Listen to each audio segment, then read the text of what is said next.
Welcome to the 2025 OHL Draft.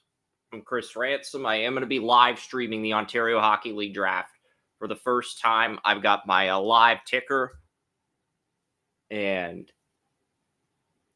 23 picks. This is the first time I've streamed the OHL Draft. I watched it when I was at Rant Sports in 2011 and 2012 when Aaron Ekblad and McDavid got exceptional status back in the day. I've been watching it on YouTube for many years. I'd turn the volume up, but I'm worried I'm going to get a strike. So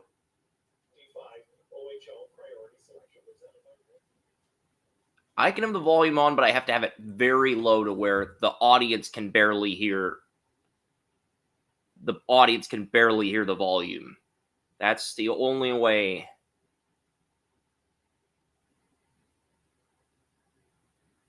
It's the only way I won't get a strike.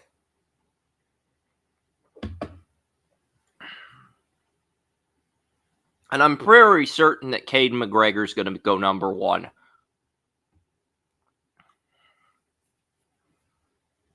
Number 2 pick is the Guelph Storm.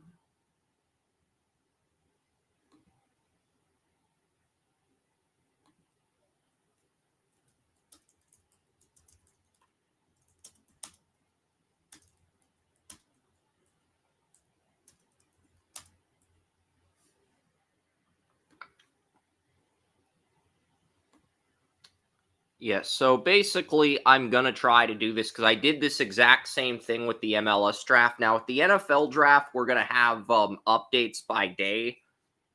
So if you're kind of curious, when we do the NFL draft in a few weeks, yeah, we're going to have a news ticker with all the picks in as they come in.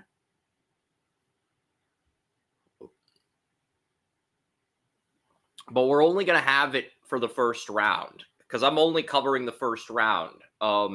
First 3 rounds are on tonight.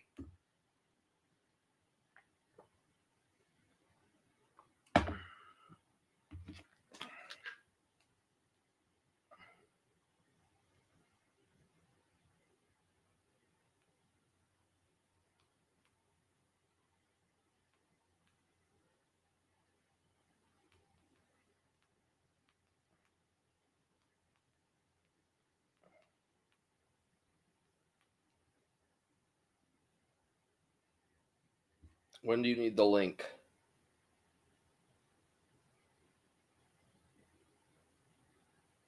So William might hop on this show, and the only reason we're bringing him on is because I want to show him some of the things we can incorporate into the NFL draft special as these picks come flying in.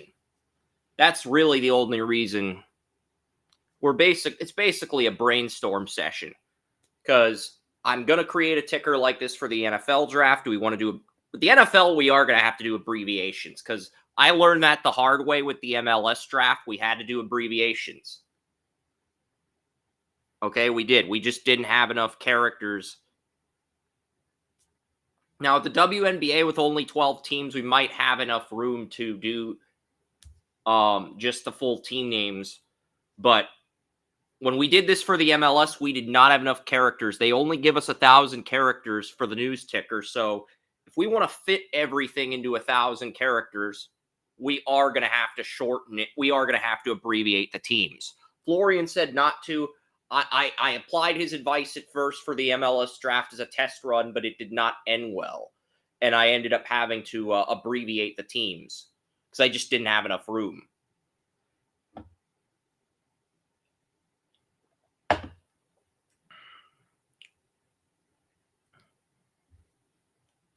My guess is they're going to start this thing at 7:30, and they're just going to dick around for the next 24 minutes. The Ontario Hockey League, they're just going to dick around. And they're going to start this draft at 7:30 Eastern. And they're going to have like a 30-minute pre-draft show, and they're basically just going to dick around during the pre-draft show. That's kind of how some of these drafts are. I know that's how the MLS draft coverage was on Apple TV. They'd have like a 30-minute pre-draft show, and then they would jump into the draft. So I know that's how it is on ESPN with the NBA draft. Like, they start the draft at 7:30, but the picks don't come in until 8 or 8:30 Eastern. So a lot of these companies, they do pre-draft shows until it's exactly 7:30 or 8:30. I'm just glad the NFL does not do that.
Yeah.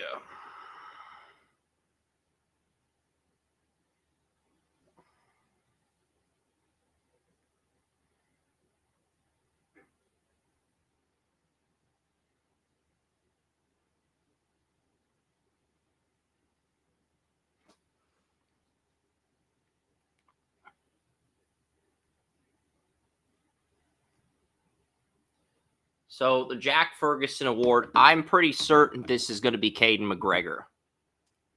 I want to see.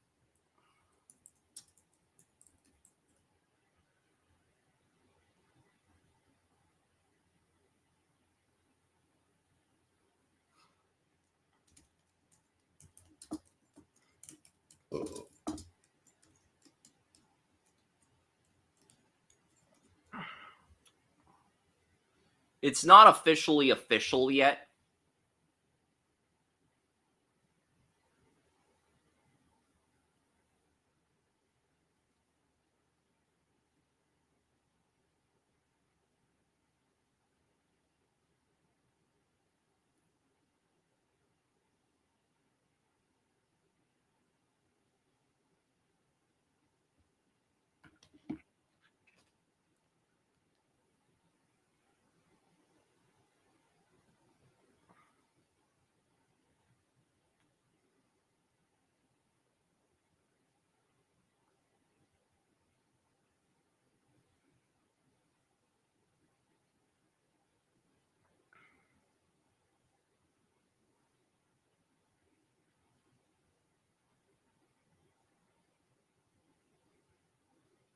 Okay, so yeah, got 31 people live. Thank you guys so much. And we got the Jack Ferguson Award. They're just recapping players that have won the Jack Ferguson Award. I'm pretty certain Caden McGregor is going number one, but it hasn't been officially official yet.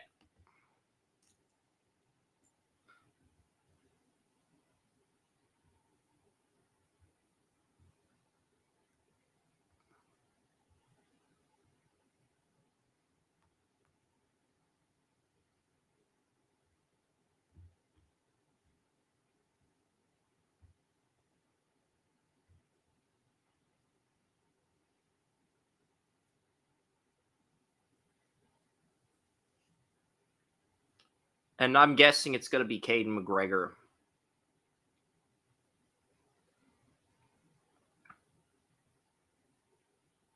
Okay, so they're not going to make us wait till 7:30. They might make us wait till 7:10, 7:15, but they're not that cruel. See, this is why I can live with the Ontario Hockey League.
So Caden McGregor is officially the pick.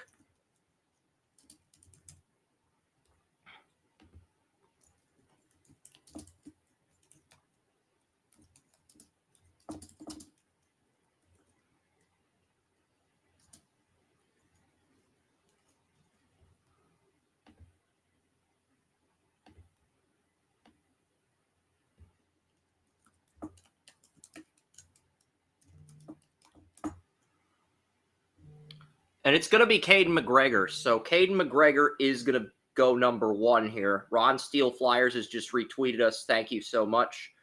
But yeah, Caden McGregor is the first pick.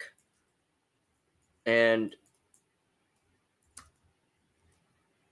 2027, that will be the year he's eligible for the NHL draft. So Caden McGregor goes number 1. He's a center. We should probably put that in. Only reason I'm double checking some things is because I want to see what we've done with last. I've been covering all these drafts since 2019. I want to see exactly. So Ethan Belchitz, we had the player name, the position, and the year they were draft eligible. Okay. All right. Just want to make sure we have that covered. So Caden McGregor, number 1 pick. Birthday is January 30th, 2009. As long as you're born before September 15th, 2009, I'm pretty sure you're eligible for the 2027 NHL draft. And if you're born after that, you're in the 2028 draft. I'm pretty certain that's the rule. But if you cover hockey, please correct me if I'm wrong on this. But yeah, Caden McGregor was captain of his junior hockey team. Very good player. Definitely was the favorite to go number 1 earlier in the week. Probably could have had this write-up done on Tuesday if we really wanted to, but this was such a wide open class. This was such a wide open draft in the respect that it's a forward heavy draft. It's a very deep OHL draft, and you're looking at Cameron Warren and Charlie Murata both dropping out of the top 5. So that should tell you how deep the class is.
First time they're picking at number 1. And the Guelph Storm are on the clock, but Caden McGregor is the official first pick. Because his traits, they do translate to the Ontario Hockey League.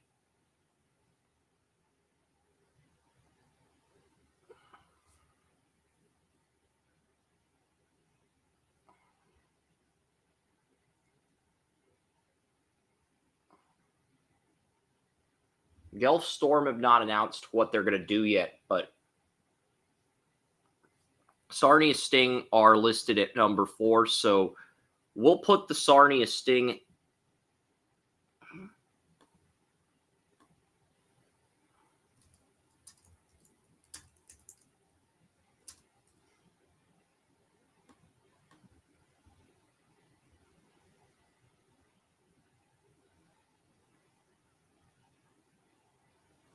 Jocko Wysiak.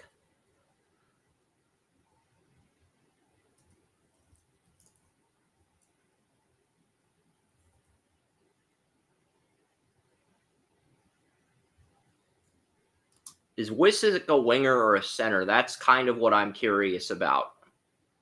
I do like his shot, his ability to corner the net. This guy was the number 2 player. We had Chris LeBlanc on a few weeks ago. He had this guy as his number 2 player in the draft. And this is another great pick here. The Guelph Storm, they get a center who can hit hard, who can crash the boards, fight for the puck. And really nice wrist shot, really good slap shot, very decisive with the puck. And Jocko Wysiak, we're just waiting. Yeah, so Wysiak is a center, and I'm pretty certain he's a 2027 guy, but we're going to double check that right now.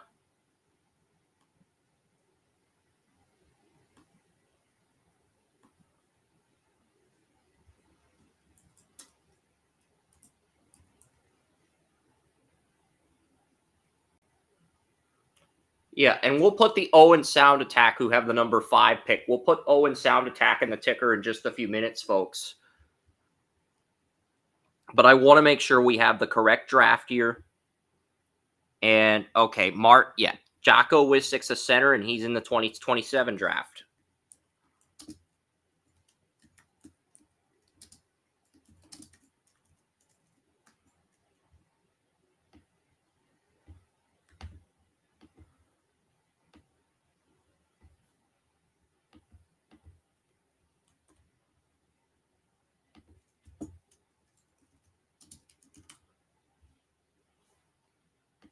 Jeez, these picks are flying in.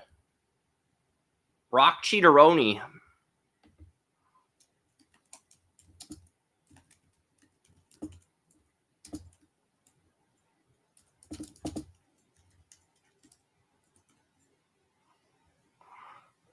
Yeah, Brock Cheateroni.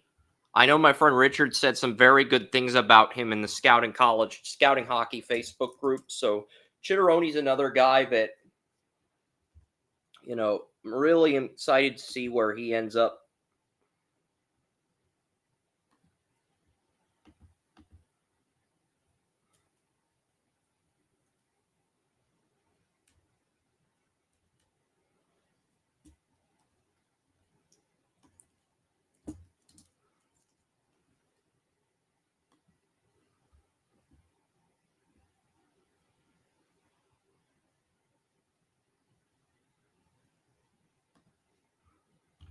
I'm not sure if William was referring to this draft or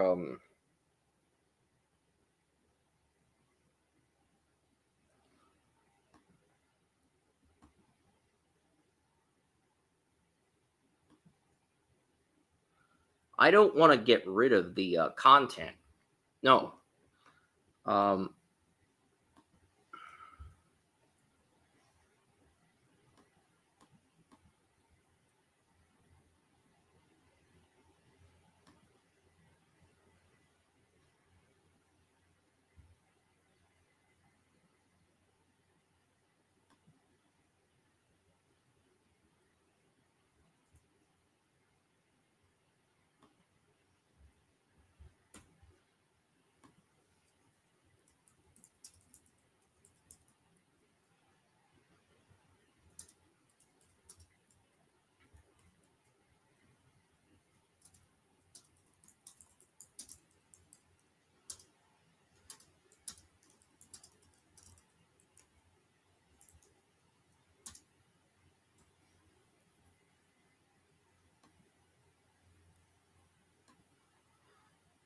And yes, I am showing the draft results because these picks are flying in.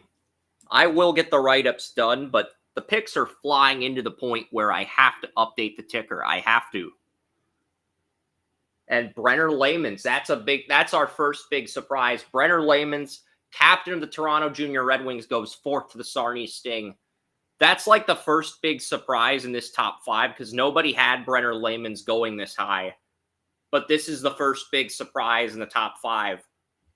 I don't know how I feel about this pick. I do love his shot, though. He has an incredible shot, captain of his team, great leadership traits. I don't know what position this guy plays. I really don't.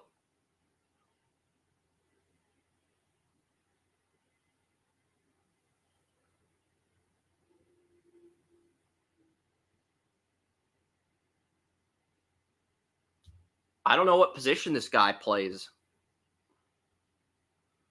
And look, I'm only covering the first round, but I'll stick around and I'll keep the stream up as round 2, as round 3 come in. I'll keep the stream up, but I'll be grading picks, getting write-ups posted. And look, if you'd rather see the grades and the write-ups versus what we have on the ticker, that's fine. Just let me know in the chat room below. Let us know how you'd like to see that the presentation aspect of that. Let us know. But Sarnia Sting, we just need the exact position this player plays because they're announcing the picks, but they're not updating the positions as we go. And that's kind of annoying because I don't, this is like the first player I'm unfamiliar with. I'm familiar with Wisik. I'm familiar with Ciccarone.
So Wisik, we do have the write-up for Wisik posted.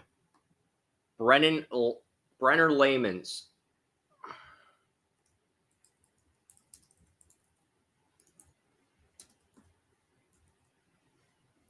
I don't know what draft year Layman's is, okay?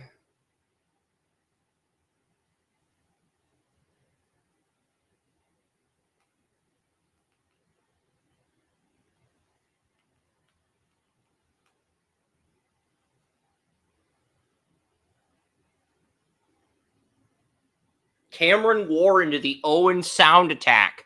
The OHL Cup MVP to the Owen Sound Attack at 5.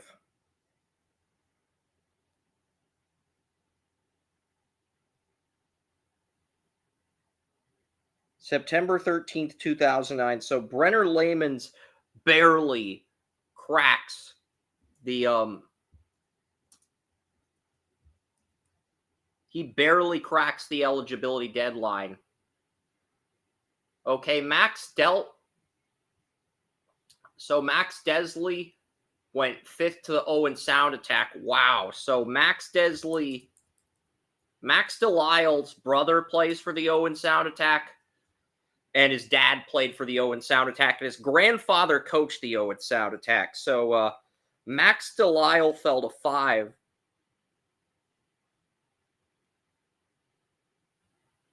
I would have to think Charlie Murata's going 7th.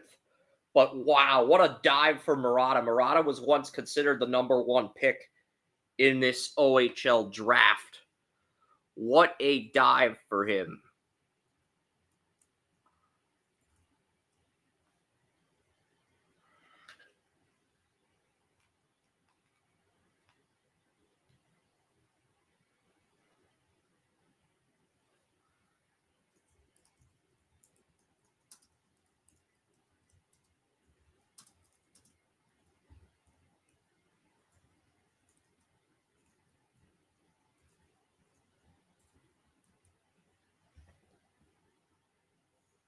I think part of it is we don't have to fill the colleges. Since this is a junior draft, we don't have to fill the colleges. That's part. The colleges take up space.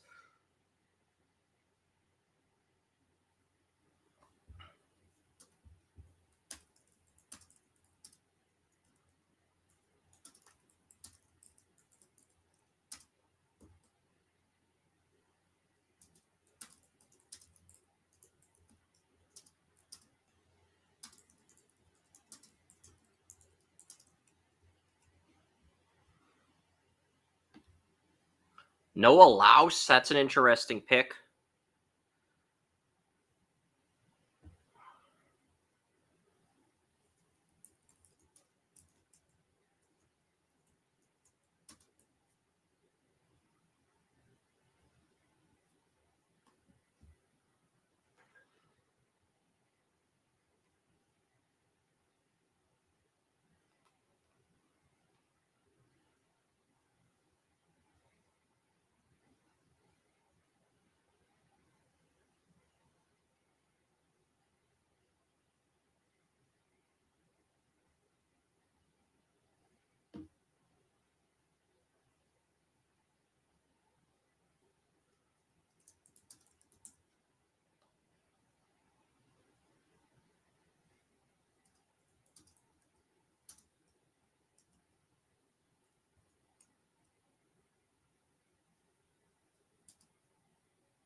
So a lot of updates on a lot of picks flying in.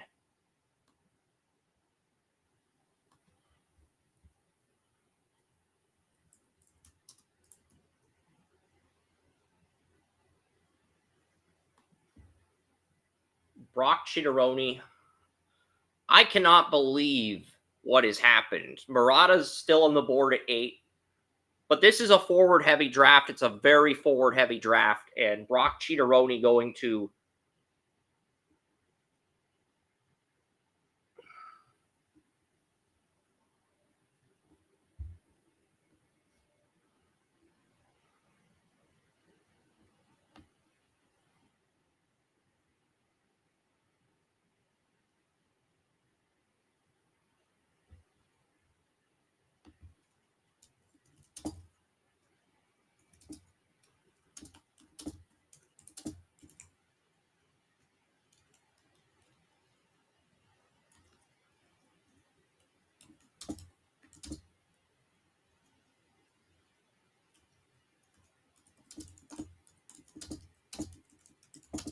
Charlie Murata. The Flint Firebirds center drops all the way to 8. I mean, that is just unheard of.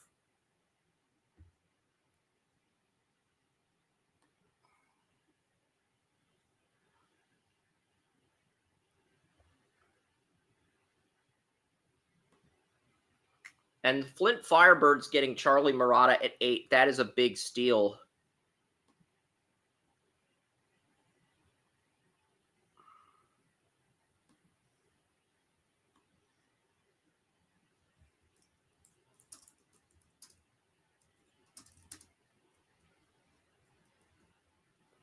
So Murata's going to go 8th in this draft. Murata entered the OHL Cup as the favorite to go number 1. He drops all the way to 8. You don't see that very often. I'm just going to say, I'll leave it at that, but I am going to update some of these picks on the site.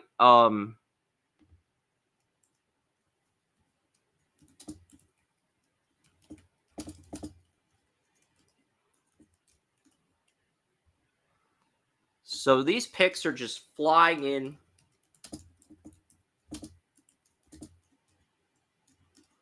Because the 2027 draft is going to have Matthew DuPont. It's going to have a bunch of other guys in it.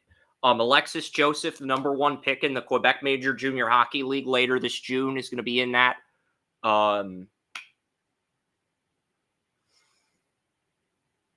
Rocco Pelosi, who's going to make the U.S. National Team Developmental Program pretty soon, is going to be in that 2027 draft. And then some of the guys in this class, whether it be McGregor, Wissick, Ciccarone, Layman's, anybody in this top 8 could probably emerge as that number 4 player. It really depends on how they do in the Ontario Hockey League as these young men develop, I think.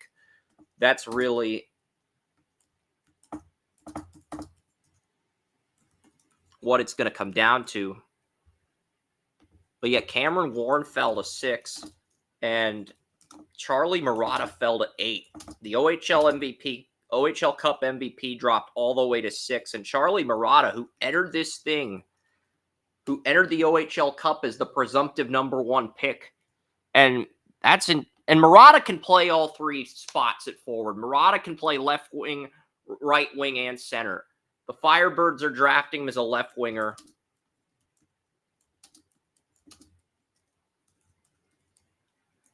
And so the Firebirds are drafting Murata as a winger.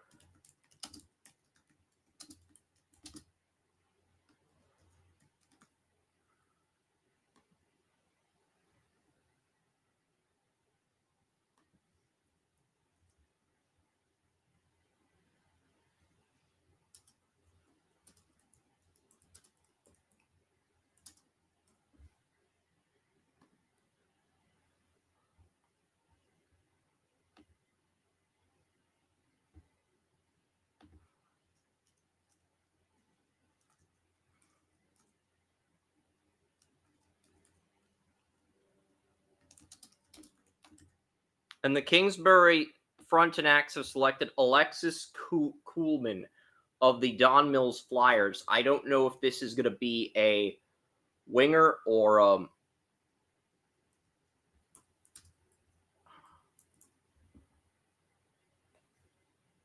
I am going to rewind my TV. That's how fast these picks are going. Okay, so Kuhlman.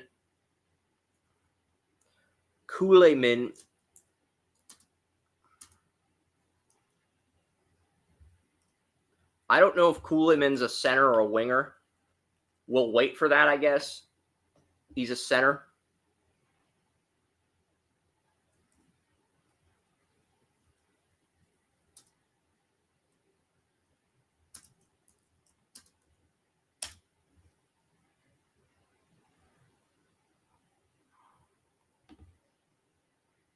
But this is a forward-heavy draft. This OHL draft is very forward-heavy. It's deep, but it's also forward-heavy in that respect. And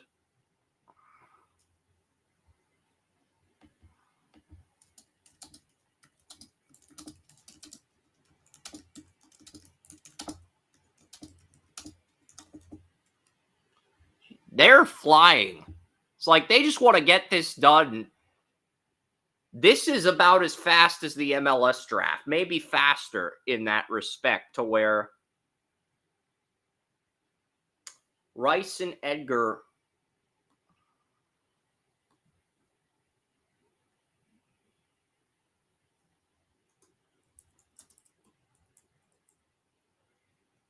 So Edgar is a 2027 prospect. I don't know what position he's going to be.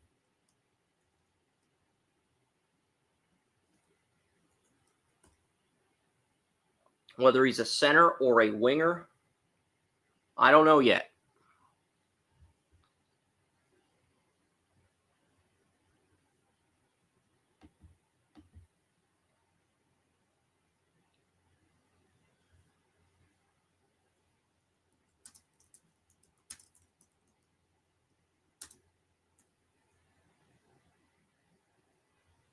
He's a center.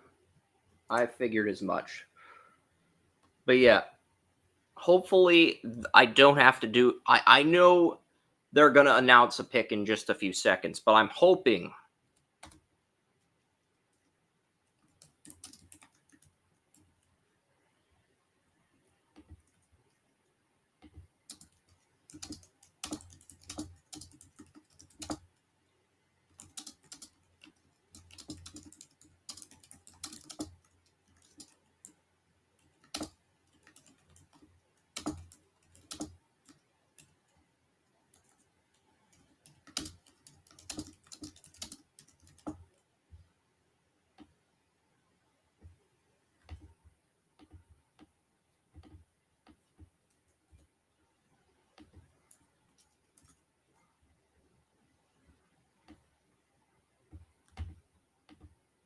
Braden Bennett goes to the Toronto Titans at 11. I will update that. Just give me a second here. I'm about to get the Chitteroni write-up on the website.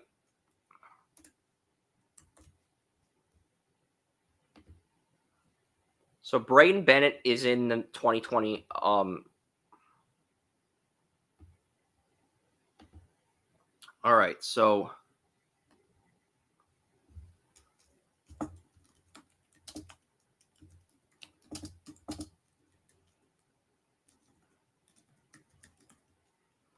Niagara Ice Dogs.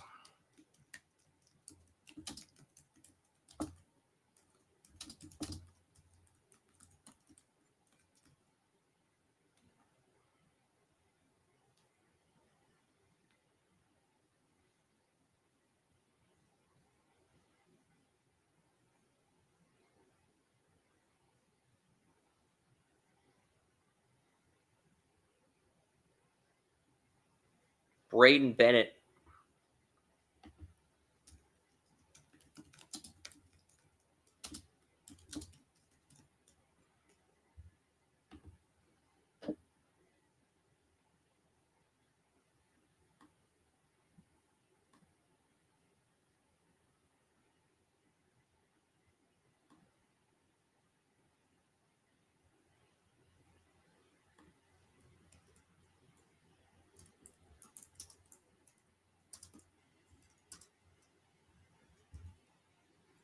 I may have to shorten these teams.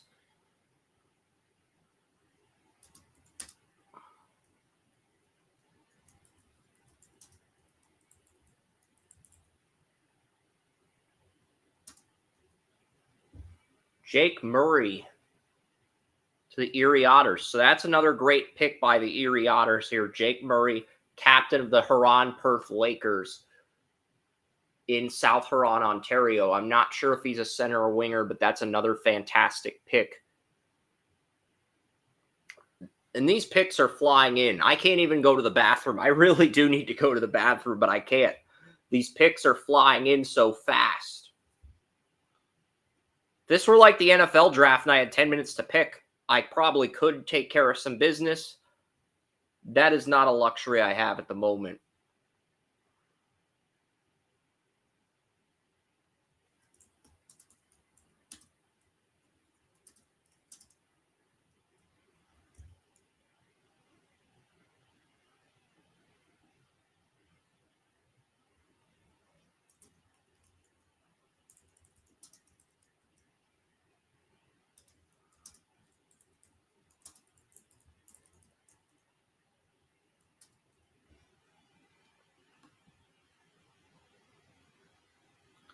So I'm going to save that.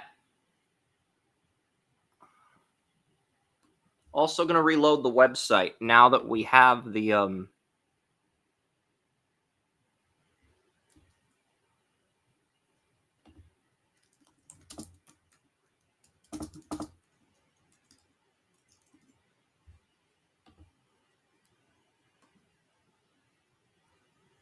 So we only have 3 write-ups done at the moment. But the picks are flying in, and I'm going to use the restroom. I'm going to go to the restroom. I'm going to put this root beer glass up, and I'm going to go to the restroom, and I'll be back. And I'm sure Saginaw's pick will be in by the time I'm done with that. And Commissioner decides to announce the pick before I can even go to the bathroom. Come on, Commissioner. Come on. I can't even get a bathroom break in. I put my drink back in the... I guess I can hold out until Ryan Hanrahan is going to be number 13.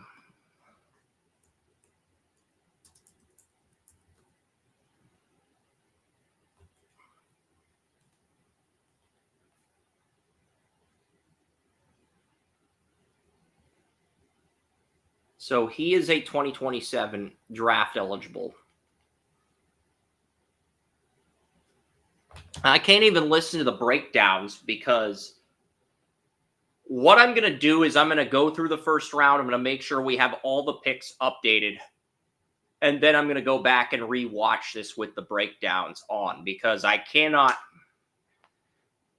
I'll try to get some write-ups done for some of the guys I'm familiar with.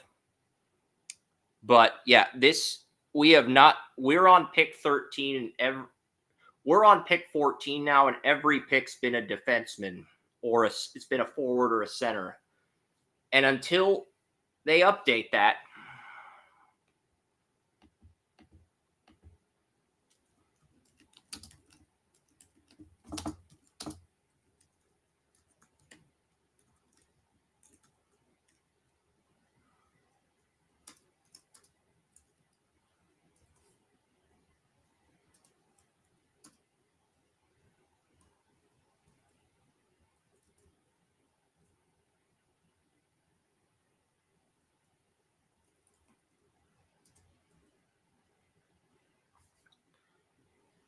all right, so I'm going to go to the restroom here, and I'll be back in a second.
All right, I just got back. Did I miss anything? Peter Green, the first defenseman, got picked at 14.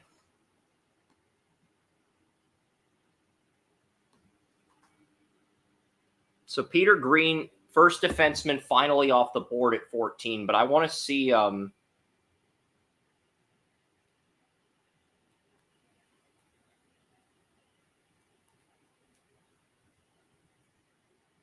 okay, so Peter Green is a 2027 prospect.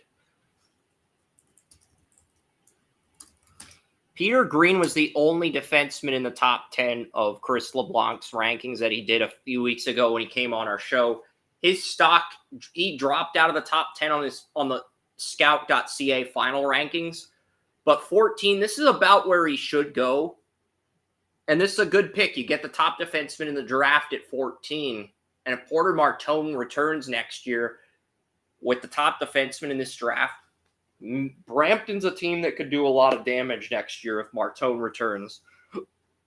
I think he's going straight to the NHL, but if Martone returns next year, this is a team that can do a lot of damage.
Yes, so that's just something to keep in mind.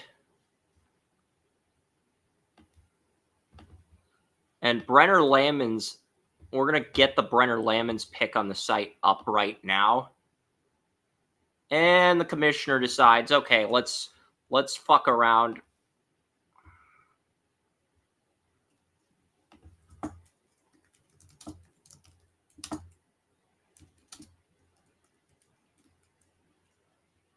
And another 2027 pick, Keaton Arda, a right winger in the 2027 draft.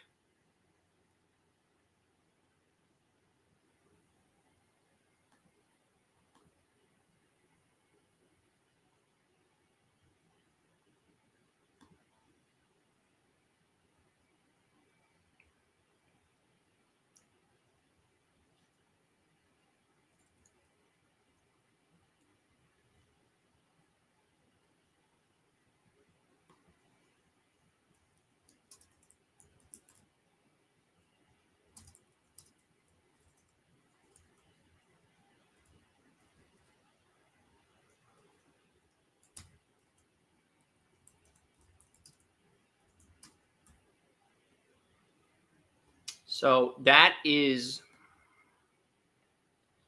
this is 18 picks in.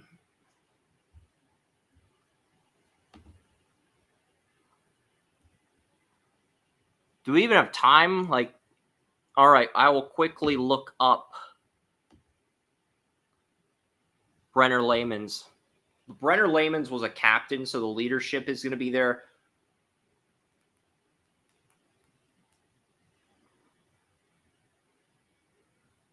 Those 2027 picks are going to be valuable. I'm just saying they're going to be valuable because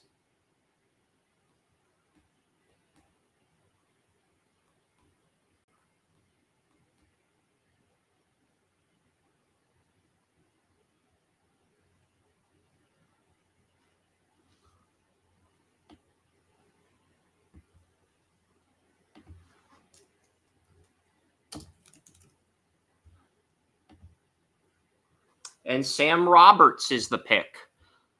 And Sam Roberts is going to the Oshawa Generals.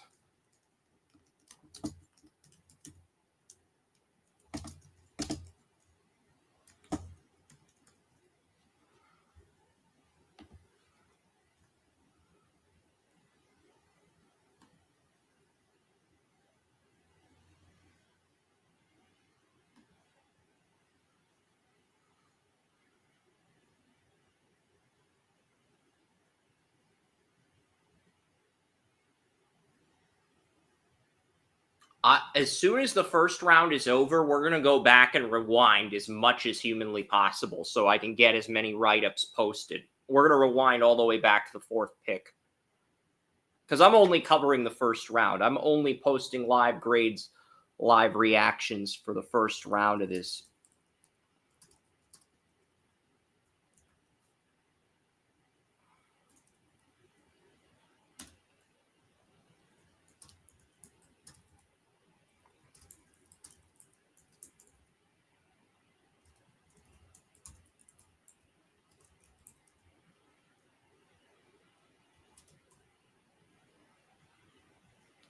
I don't know. Like right now I've got 926 characters. I'm like right on the brink of potentially being able to use all my characters.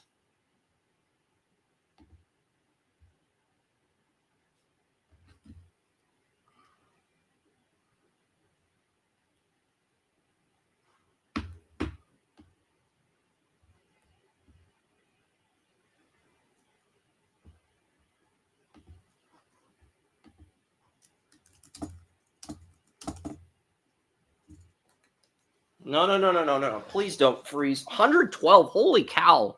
Thank you guys so much. 112 viewers.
So we're waiting for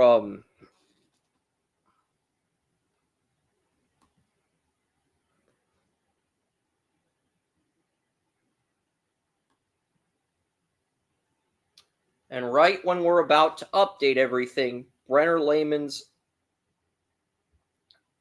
All right, so Matthew Henderson's the pick for the Kingston Frontenacs.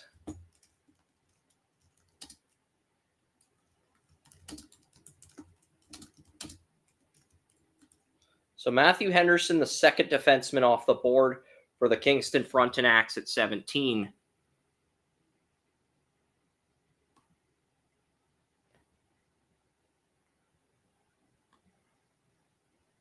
$114.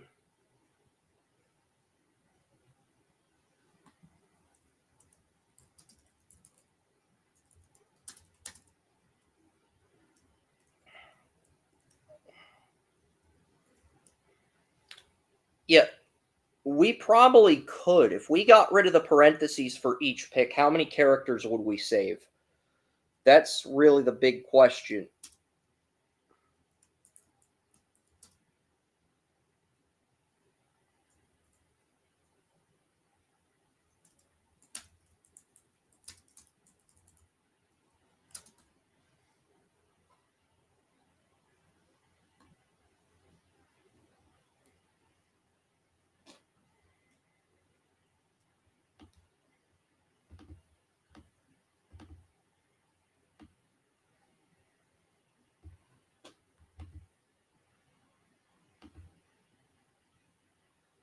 And great, the frickin' commissioner about ready to announce another pick. So the Barrie Colts are going to select Alexander Sementsov from the Halton Hurricanes. I figured he was from Russia, but man, 34 goals, 59 assists. So he's going to come over from Russia to Canada. And he is eligible for 2027. So the Barrie Colts getting a Russian import player in the CHL draft in Alexander Sementsov, the left winger. And this guy is an excellent deker. He dekes like it's nobody's business. So that's just an excellent value pick with Sementsov. That is an excellent value pick.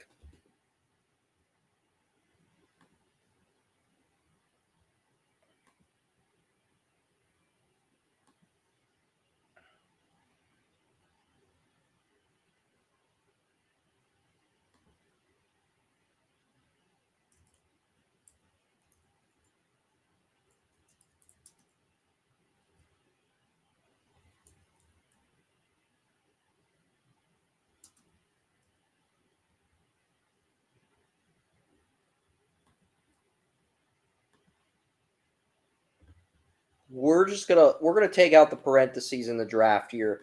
You'll still see that on the website. You're just not gonna see it on the news ticker here because we have to save some characters. I'd rather take that out than take out the full team names and put abbreviations next to each team.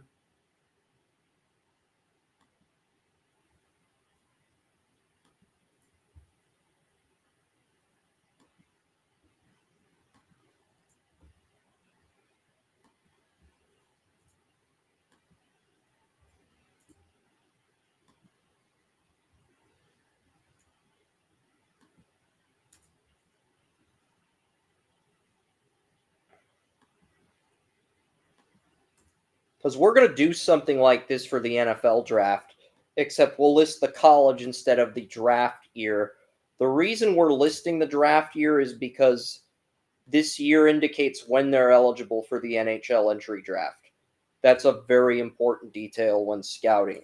And some of these guys may not get a chance to play in the NHL, but they're all going to get the opportunity to play in the Ontario Hockey League.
So they're not even going to give us his draft year.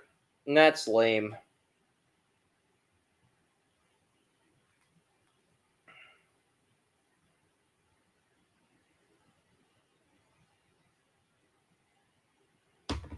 Okay, he's 2027.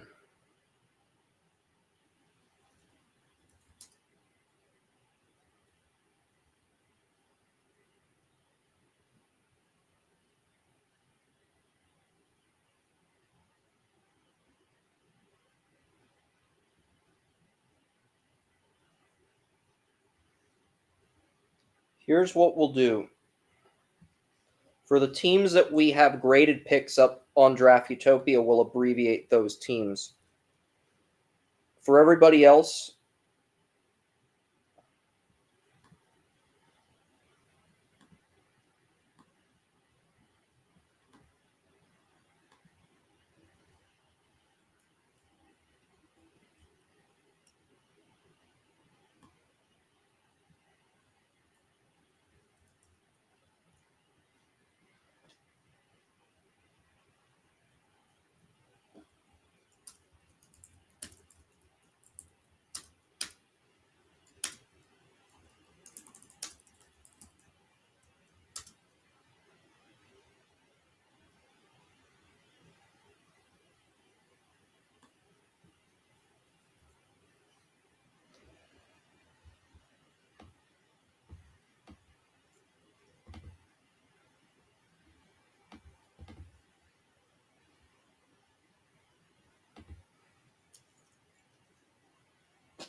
I am going to get some picks updated, though, on the site. I'm going to get some grades, some write-ups typed.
John McLaughlin.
For the Flint Firebirds.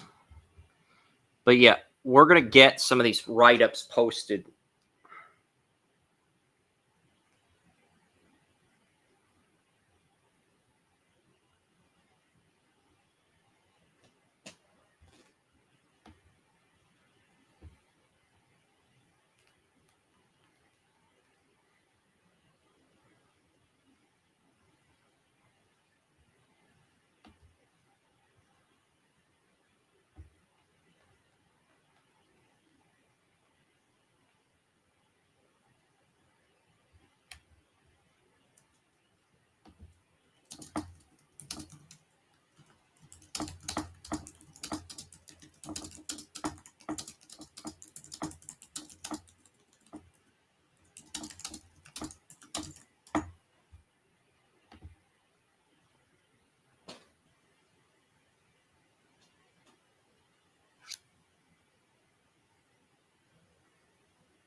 I've only got 5 write-ups posted because I am trying to get a lot of things done in such a little amount of time.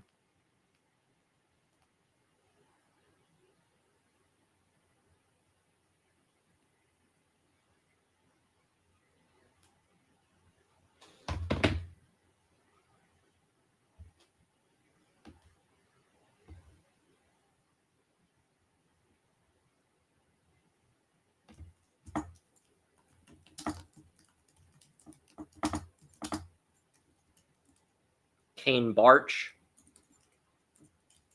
So the Kitchener Rangers select Kane Barch, and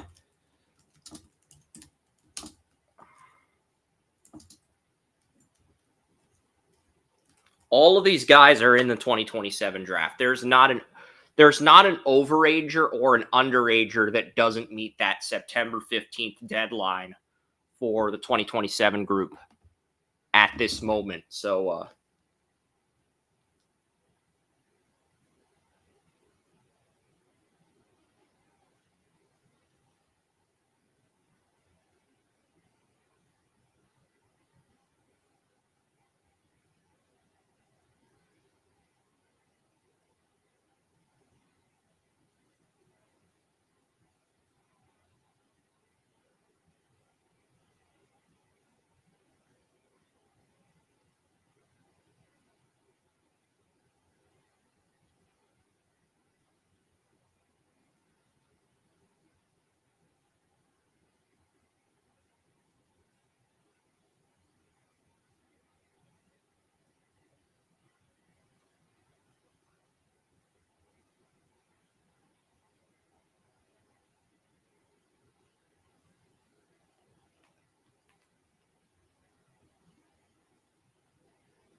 Alex Campo, he's a 2027 prospect.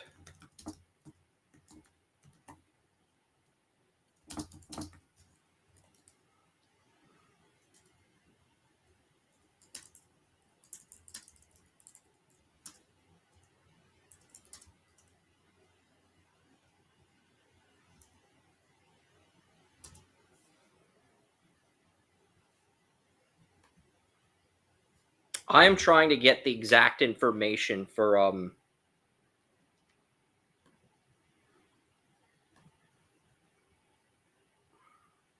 I'm trying to get the exact information for Cameron Warren. Like, how many points did he produce? Can we go all the way back to 6? Because I only care about the first round of this. I'll be completely honest with you guys. Wow, that. So, yeah.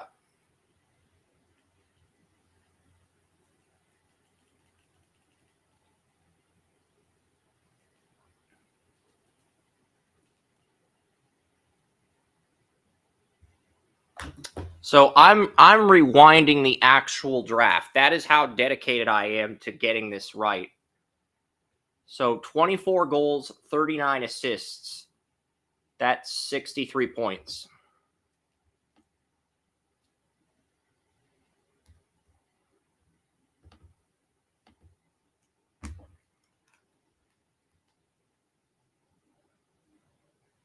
We have the numbers we need now.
there are a bunch of players in this draft where they all have a shot to go in the top 10. I would say everybody in the top 8 of this draft class has a chance to go in the top 10 of the 2027 NHL draft. It's that wide open. There's no definitive guy right now.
Just use abbreviations. That's the lesson here. Yeah, with all the characters.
Charlie Murata.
So basically, there's about 8 guys in this OHL draft that could be top 10 picks in the 2027 draft.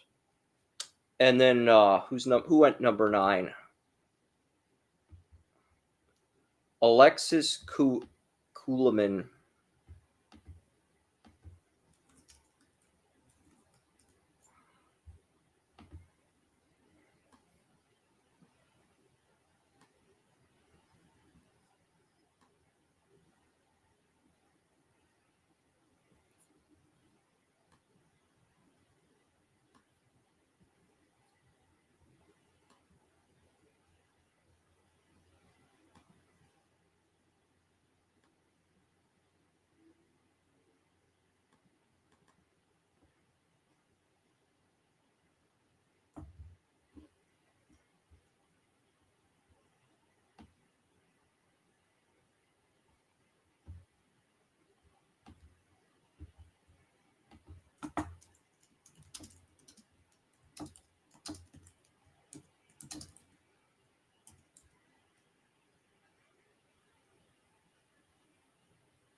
Only reason I got the volume up is because this is a player I have not heard of.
Yeah, we got to see what Alex Kuleman, because Kuleman was not a top 10 player.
So 10 picks down.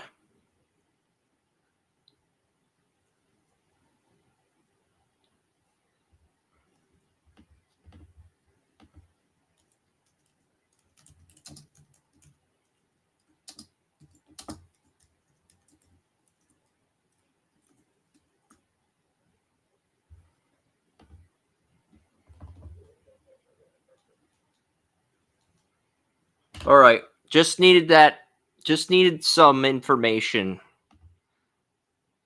If I need information, I'll use it. If I don't, I will not use it. But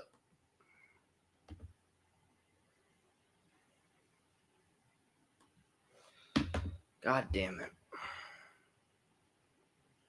Not trying to cuss, I just hate when I just don't like when things X out, you know?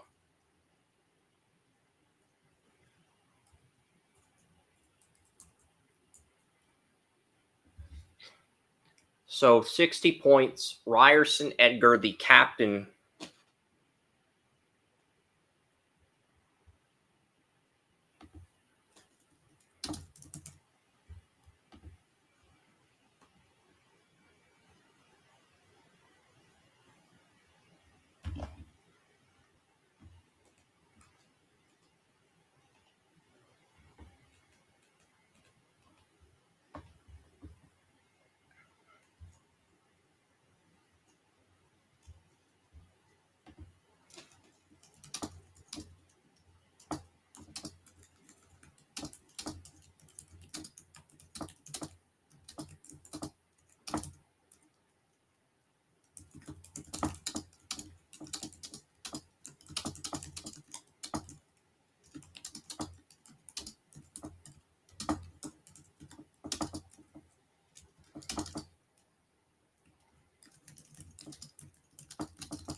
There haven't been any reaches yet.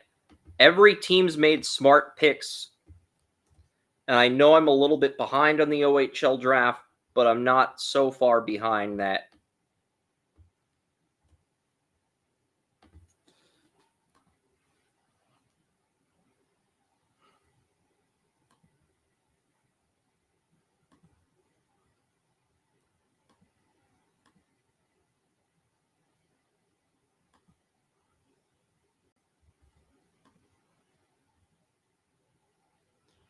So yeah.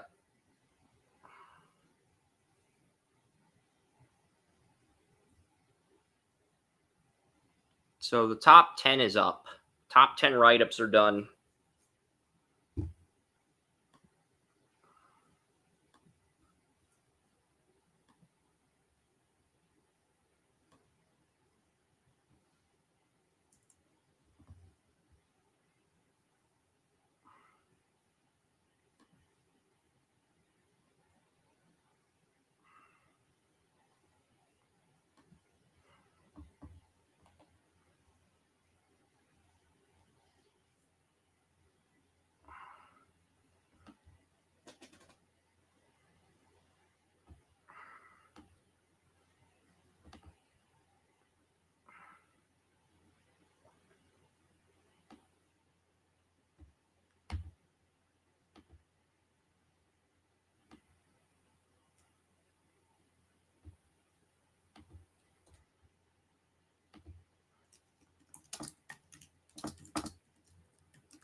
Noah Loss.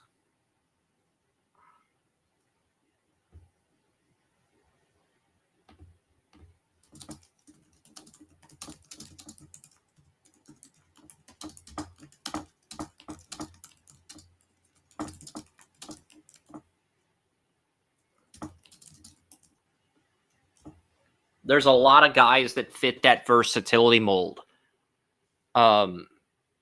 Just looking at the top 8 pick, top 10.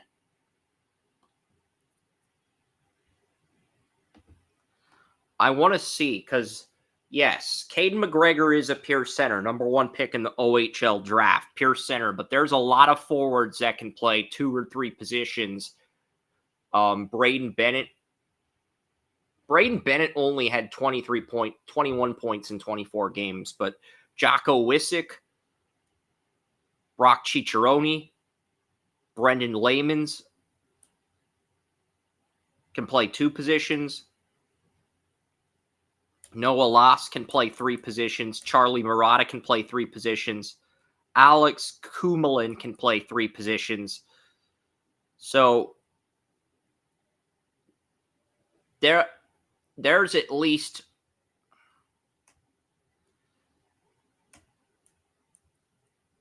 one, 2, 3, 4, 5, 6, 7. So there's 6 players in the top 10 that can play all 3 forward spots. There's 7 players in the top 10 that can play left winger or center. What does that tell you? It tells me that OHL teams are valuing versatility more. And if junior hockey league teams are valuing versatility more, then that's mainly due to NHL teams valuing versatility more. But Braden Bennett was not a top 10 pick. This is probably the first questionable pick. Don't think it's a horrible pick, but under a point per game.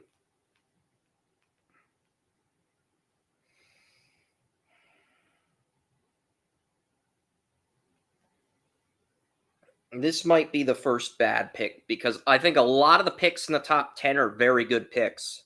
This is the first head scratcher at number 11.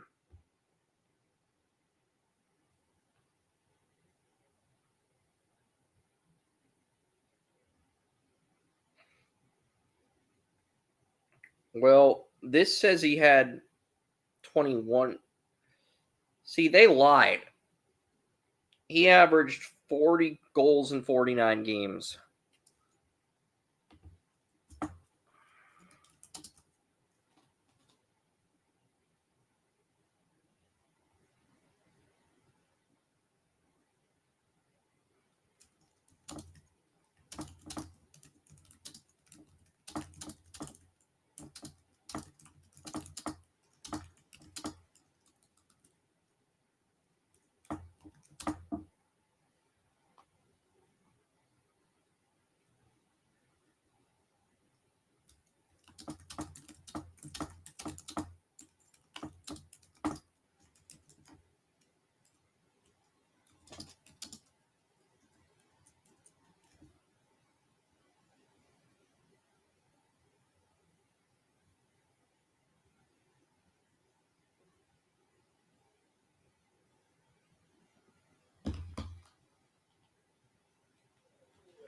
I don't know what grade to give Braden Bennett.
one questionable pick. But yeah, we've got 12 write-ups done. There's 23 picks in the first round, and the second round of the OHL draft's already underway. But we're getting our audience caught up on shit.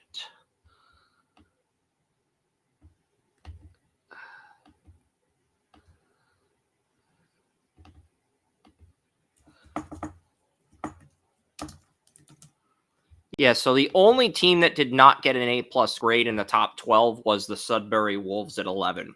Everybody else is drafted relatively well. And I gave them a B grade for Braden Bennett. I don't think it's an awful pick. I wish there would have been more production. But I also didn't get an in-depth deep dive. I wish whoever's covering the OHL draft would have talked about what Bennett does as a shooter, as a goal scorer, instead of just showing the highlights and keeping it simple, stupid, and trying to summarize things in 1 to 2 minutes. I wish they would have gone a little bit more in depth with that.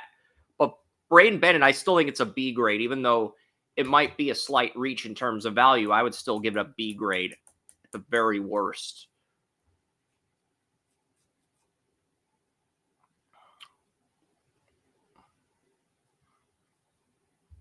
What did Saginaw do at 13? Oh, and let's edit the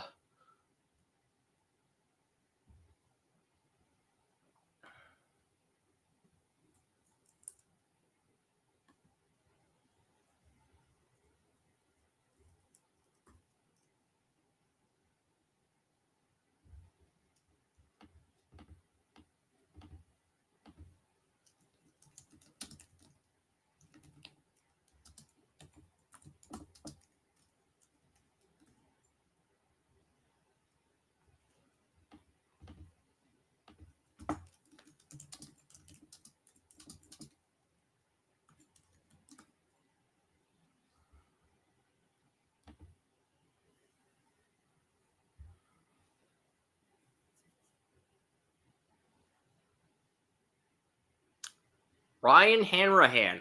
Ugh. 10 points in 23 games. I cannot justify that. 10 points in 23 games.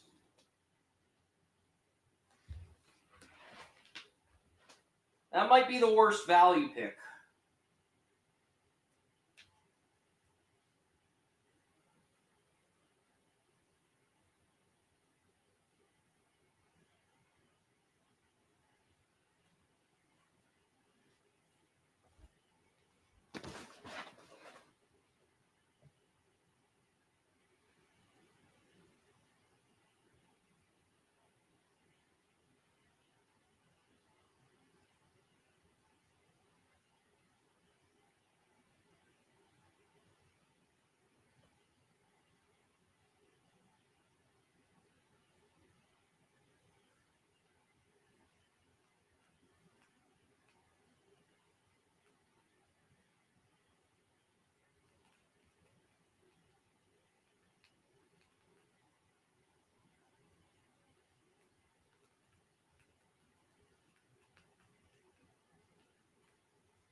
That's not enough points.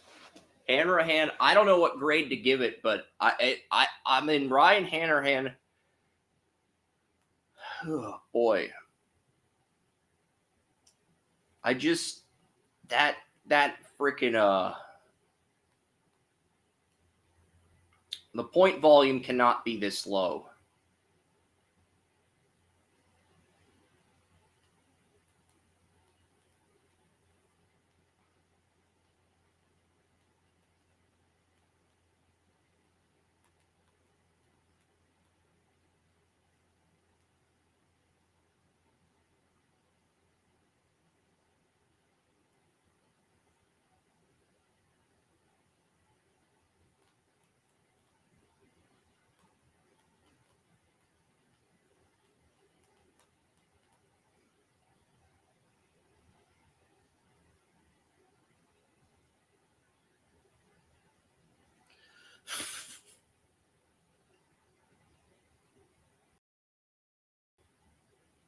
Yeah, so I cannot figure out for the life of me how Ryan Hanrahan.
Yeah, the Halton Hurricanes, they got a Russian winger who had 136 points, 86 assists. But yeah, Peter Green was the top defenseman in this draft. The point production's not quite what you'd like it to be, but he was considered a top 10 player at one point.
Keaton Arda from the Toronto Junior Canadiens.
Yeah, and I know the ticker says Bra, but that's for Brampton. It's the Brampton Steelheads. I can put BRM for Brampton instead of Bra if that offends people. What do we got here? Tracy, what's going on, man? Who went 10th overall? Hockey tweets, who went 10th overall? 10th overall was, I'll go back. 10th overall was Ryerson Edgar. A lot of good players in this OHL draft are flying off the boards. First round's already done, but like the live reactions, the grades, the news ticker, just lots of variables. I'll have Wes's pick up. I'll give Wes until the end of the group. Until I know I got to get Wes's pick up for the group mock, the NFL group mock, but I want to get these write-ups done first, and then I promise I will get this updated.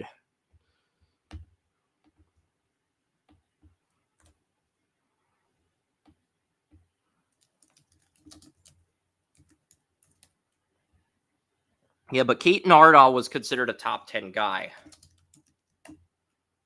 But there's a lot of really good value picks here in this draft, the OHL draft. And then the WHL drafts next month. The Regina Pats won the Western Hockey League draft lottery yesterday. So they're going to get Maddox Schultz. Maddox Schultz, currently the right winger, projected to go number 1 overall in the 2028 NHL draft. So Maddox Schultz is going to be on the Regina Pats, same team Connor Bedard played for before the Blackhawks took Bedard number 1 overall. So I do think that's interesting, though. But there's just been a lot of talent. 2027 is looking like a very strong class. When you add the guys from last year's WHL draft and this year's OHL draft, 2027 is shaping up to be a very good draft class for the NHL.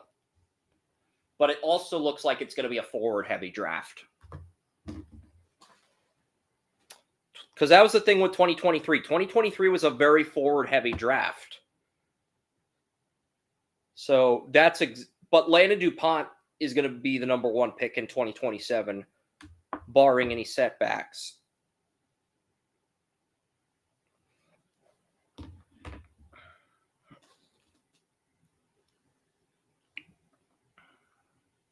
Who went number 1? Caden McGregor. Caden McGregor went number 1. I'll give you guys a recap. Caden McGregor went number 1 of the Peterborough Petes, 82 points in 29 games.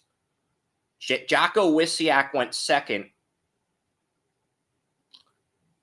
Brock Cheaterini, a guy who Richard kept telling me about in the scouting hockey group that Tracy and I are in, went 3rd to Ottawa. Cheateroni's going to be a good player, I think. Brenner Lamans, he went 4th. Max Delisle was expected to go 2nd overall. He went 5th. And his brother, his dad, his grandfather all part of the Owen Sound attack. So Delisle's family ties with the Owen Sound attack at 5. Cameron Warren, the OHL Cup MVP, a player I was telling Tracy about, he dropped to 6 because of his size. He was the OHL Cup MVP. Steven Stamkos, Connor McDavid, Michael Misa, a lot of history with OHL Cup MVPs. OHL Cup MVP fell to 6 in this draft. And Charlie Murata was the favorite to go number 1 before the OHL Cup, and he dropped all the way to 8. So crazy draft in the sense that, you know, a lot of guys who were not supposed to drop as far as they did dropped as far as they did. It is what it is. But Sam Roberts went 16th. Matthew Henderson went 17th.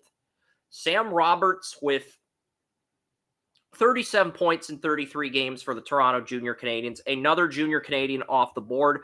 Toronto Junior Canadiens did win the OHL Cup, though. You want to get those championship players. You do. I mean,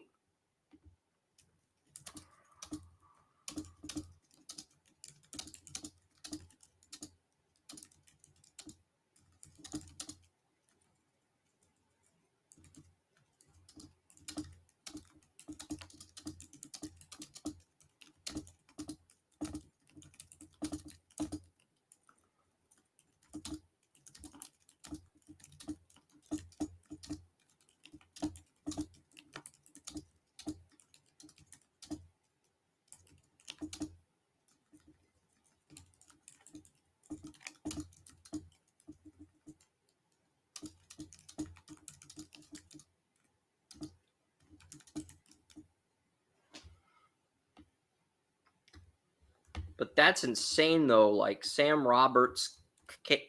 Yeah, there's a player who fell to the Barrie Colts at 136 points in Russia. Just absolutely insane. And I'm only covering the first round of this and the WNBA draft. I will cover rounds 2 and 3 are on YouTube, guys. If you want to watch and get caught up on rounds 2 and 3 of the OHL draft, that is currently on YouTube. I've got it in the background, but I've also got it on mute.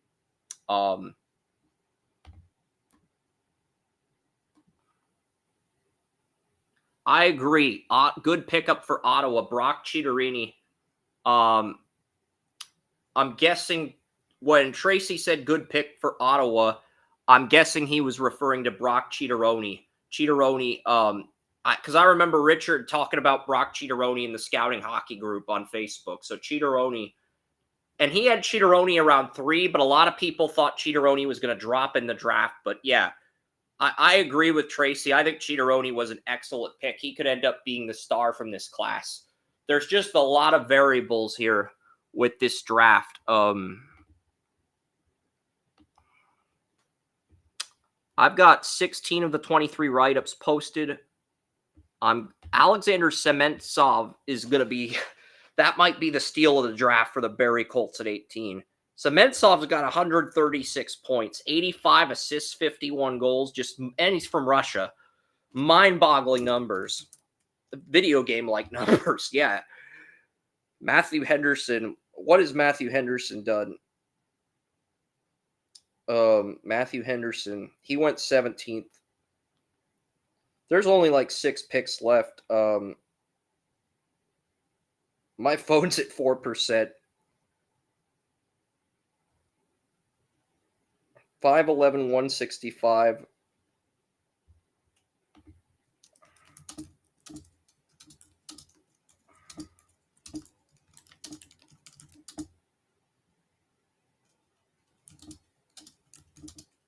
I don't know if I'd give this an A+ grade. I want to see what they say about Matthew Henderson.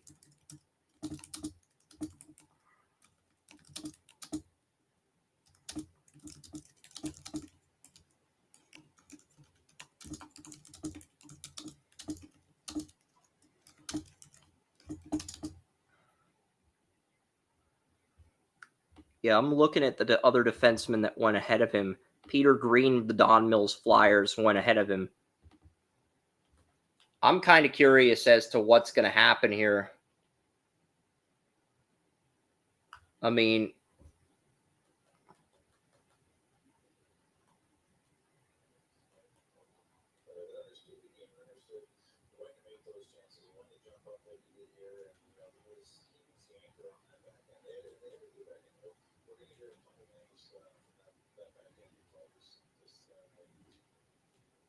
Great skater. I mean, I like Matthew Henderson's skating.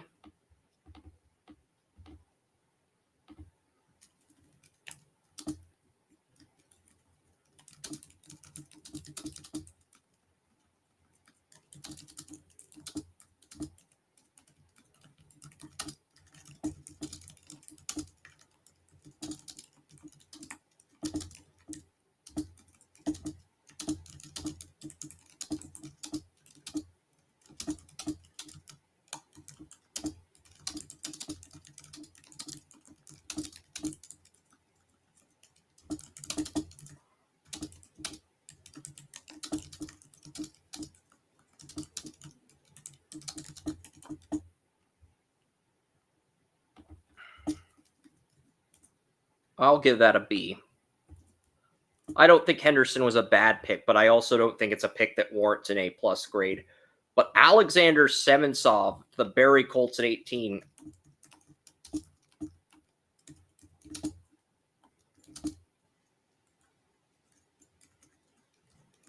That might be the steal of the draft.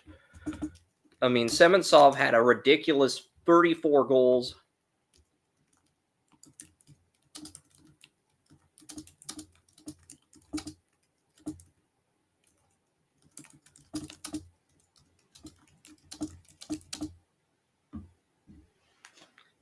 Yeah, I got the write up, but those numbers, there are a lot of good value picks, Tracy. Alexander Semensov at 18 is probably the best one. I mean, you got a player with 136 points, and you got him at 18. There's only 23 picks in the first round, and you got Semensov at 18. I thought that might have been the best pick.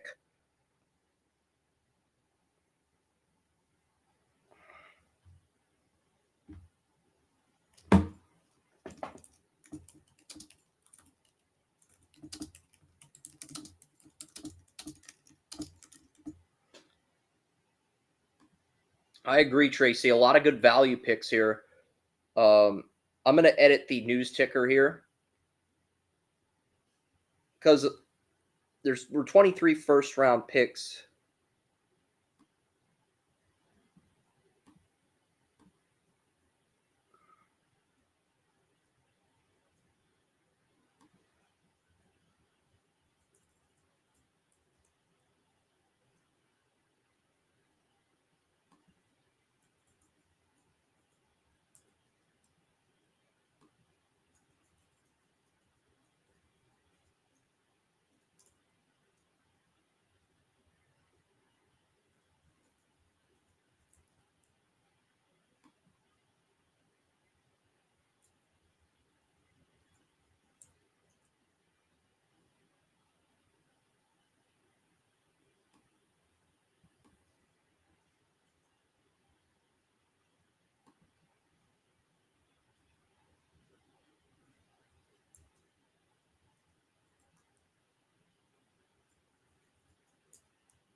Who'd the London Knights get? London Knights, they wrapped up the first round. They got Alex Campo. That's actually a good value pick. Well, we'll see.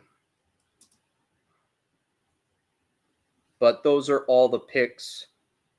So those are all the first round picks. So that's official.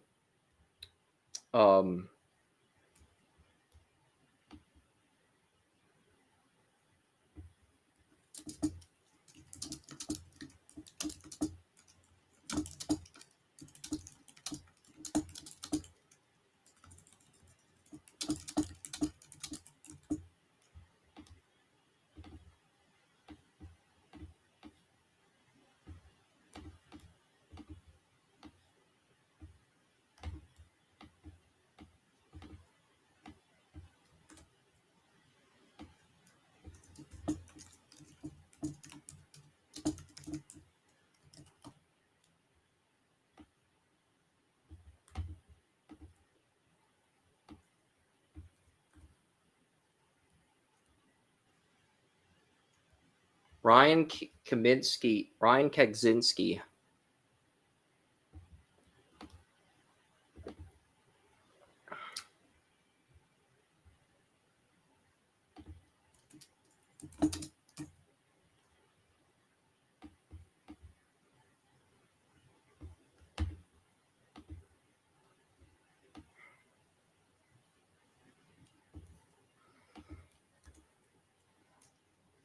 Ryan Kagzinski. What do we got here at 19?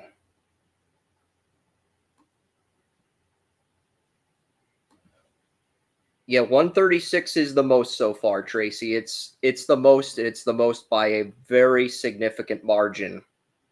I do not think a player in the first round has matched that total, 136 points.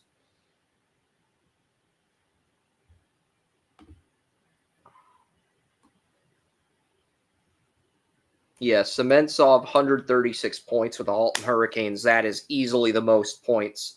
And he's from Russia, too, so that also helps. Russia always has good hockey players. So, but what do we got with Ryan Kagzinski here? Because they did not say anything about him. Ryan Kagzinski. It sounds like he's turning down the. He might no. Well, Ryan Kagzinski could turn down the.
Yes, so Ryan Kagzinski could turn down if he wants to go the NCAA route. That's the thing. We don't really know what's going to happen with him.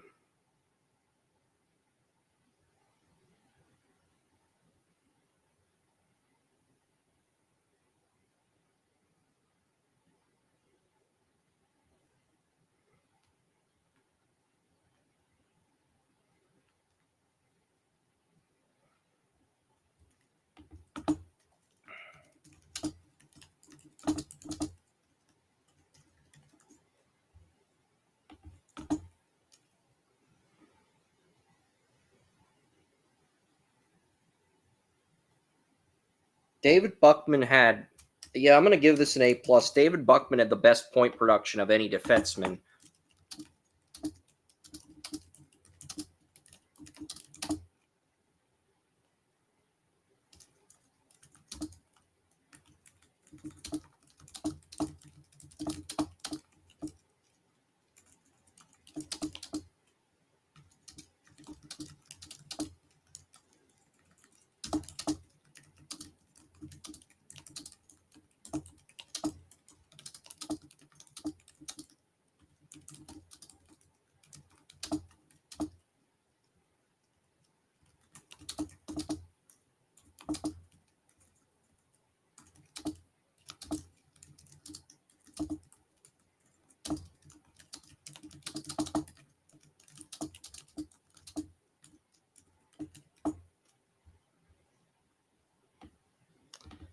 I do think this was a great pick, though.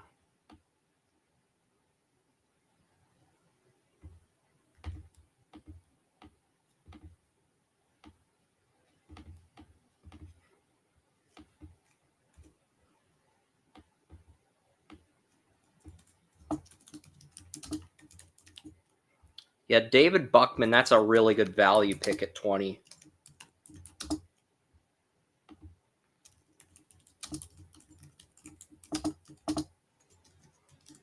I don't know what grade I'm going to give John McLaughlin yet.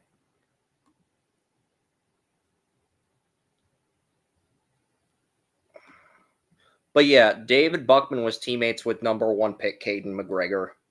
And a lot of these guys, there's not a 2028 guy in this group, an underager.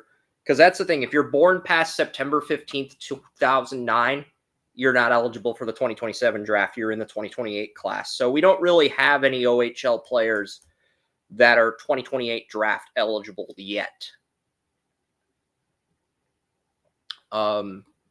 So I agree. 137 is the most points. Let's see what we got for John McLaughlin, because we got 3 picks left. And I promise once I get the write-ups for this done, I'm going to relax. I'm going to watch rounds 2 and 3 with the volume up. And then I'm going to probably update the group mock as well.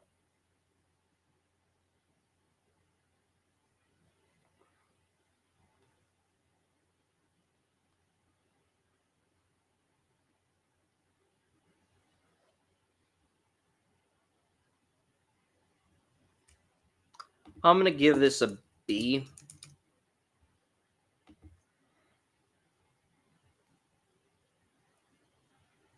Maybe a B plus. I don't know.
So yeah, I'm going to go with B grade here for Windsor. But Kitchener and London are the final 2 teams on the board picking. And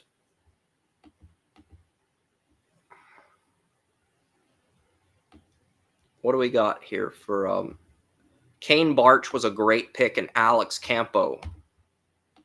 Kane Barch was a top 10 player. So the fact that the London Knights got him at Kane Barch was a top 10 player at one point. The fact that the Kitchener Rangers got him at 22 is just unbelievable value. I mean, look at Kane Barch, 23 goals, 36 assists.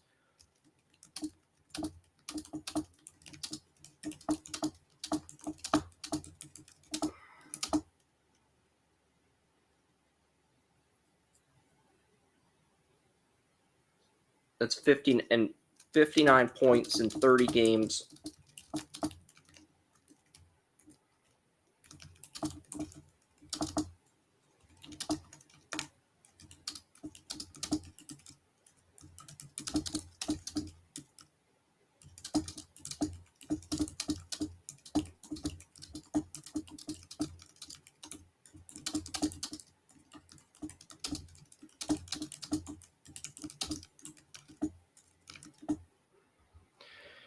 Yeah. This was a great value pick, though. This was a guy who probably should not have came off the board this late. Kane Bart should have came off the board a lot earlier. I mean, Barch is a guy who probably should have been picked earlier. Let's be real. Kane Barch, I think he was number 5 or 6 in the midseason rankings that Chris LeBlanc posted. We had Chris on our podcast. Kane Barch was 6th in those OHL midseason rankings, and he fell to 22. That's a great value pick for the Rangers, the Kitchener Rangers. And the London Knights, the team that had Patrick Kane for many years, John Tavares, Corey Perry, lots of superstars. The London Knights, the powerhouse of the Ontario Hockey League, they ended up taking a center at 23 to wrap up the first round. They got Alex Campo. I'm not grading the second round picks, but I will get you guys caught up on some of those picks. I'm not going to grade them, but I'll announce them for fun if you'd like me to. I want to see what Alex Campo's production is because my phone's at 1%. I'm going to have to charge my phone in just a few minutes. 6'2", 154.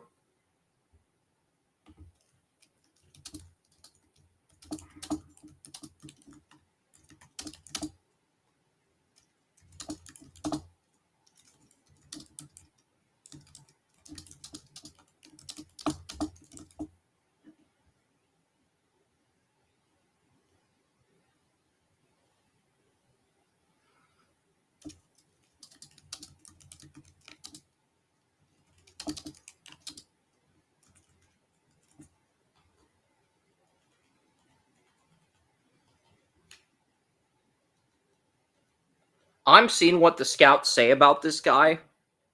So he's 6'4", 171.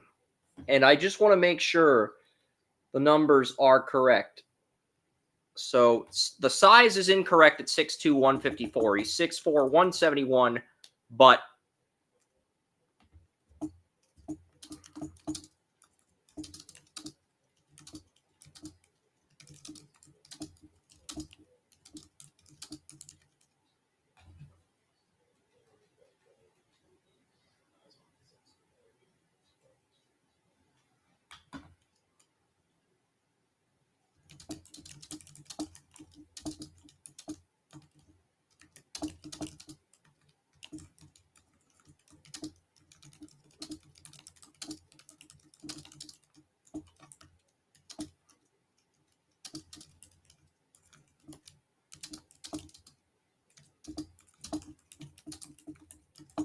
so let me get the final pick typed, and then I will read off some second-round picks before we end this.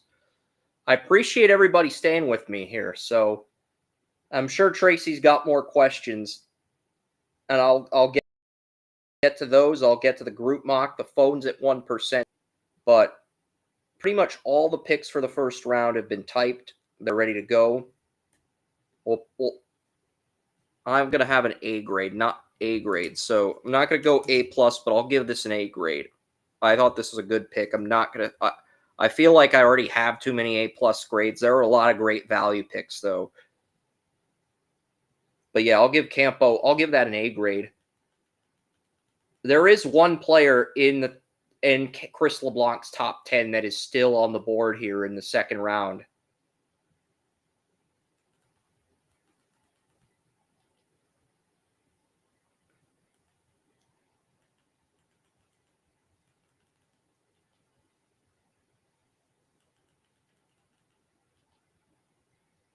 Let's see what happens. The Kitchener Rangers selected.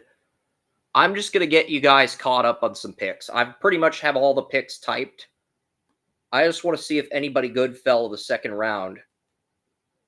Alexander Forrest of the Oakville Rangers. 39 points in 34 games from Grimsby, Ontario.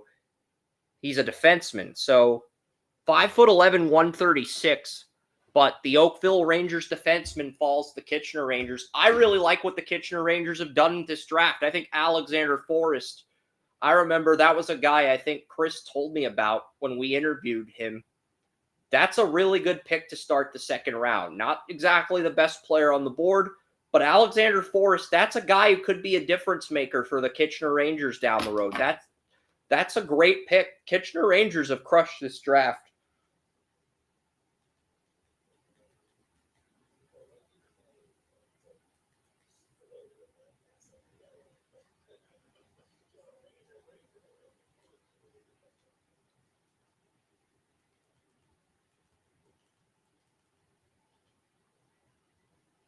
And the Guelph Storm select Mark Pape. Mark Pape with 47 goals, 37 assists, 84 points.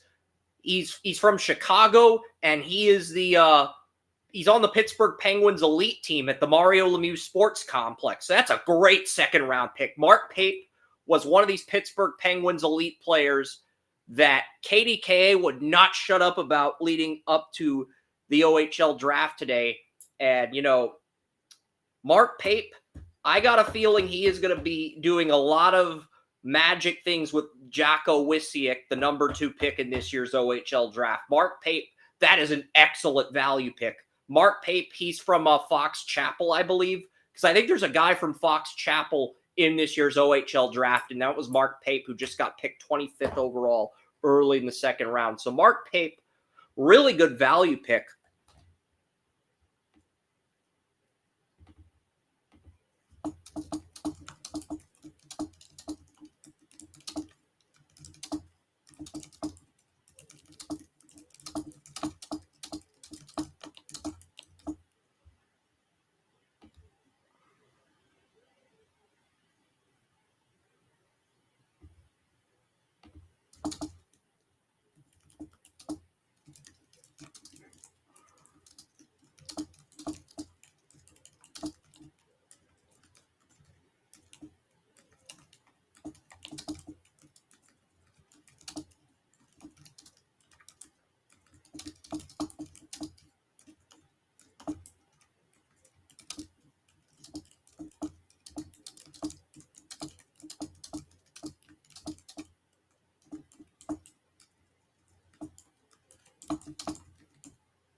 Yeah, and Mark Pape,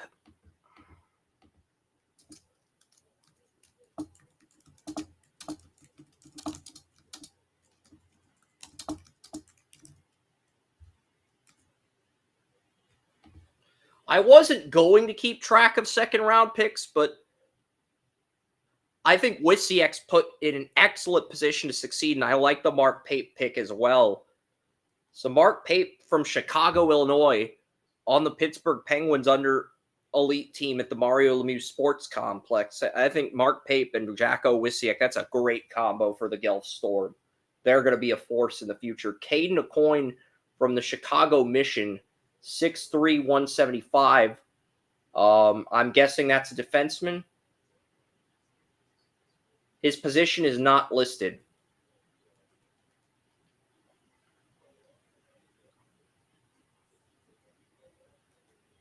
But yeah, the Mark Pape pick was excellent.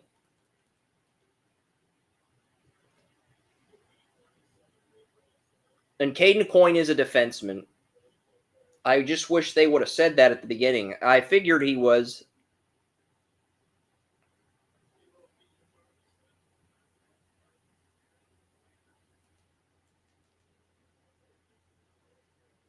The Niagara North Stars. That's not a bad pick.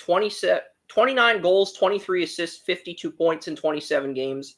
That's not a bad pick for but he's going to be a second line center. I'm not going to mention that pick. Like some of these picks in round 2 are like the first 2 picks in round 2, really good value. I think the value sort of died down.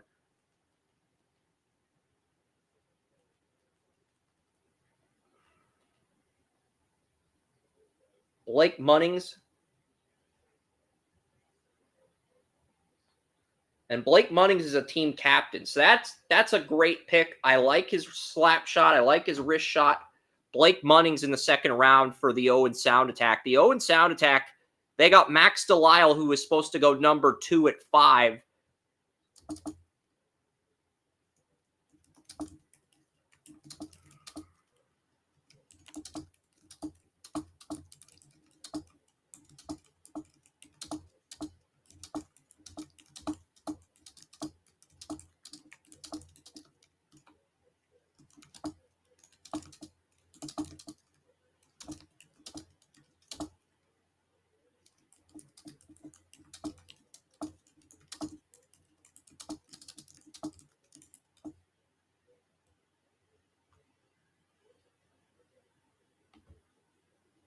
I just want to see how many of these teams are crushing it.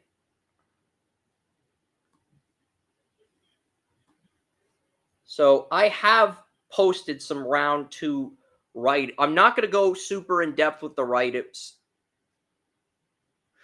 but if there's a pick I like, I will acknowledge it. Okay, that's all you're going to get out of me.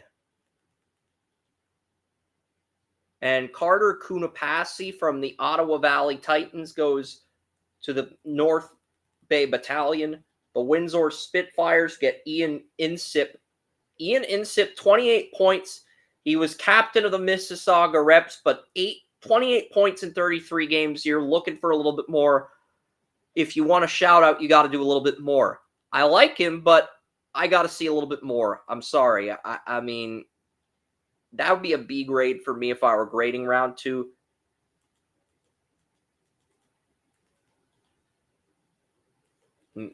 Matthew Peral from the Toronto Titans goes to the Peterborough Petes.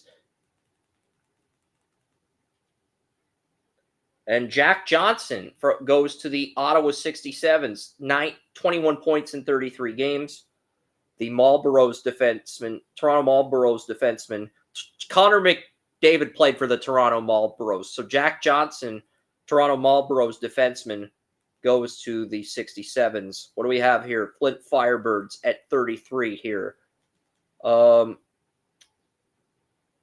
Lucas Nutting. How many points does Lucas Nutting have? Ooh, 60 points in 49 games, and he's a captain.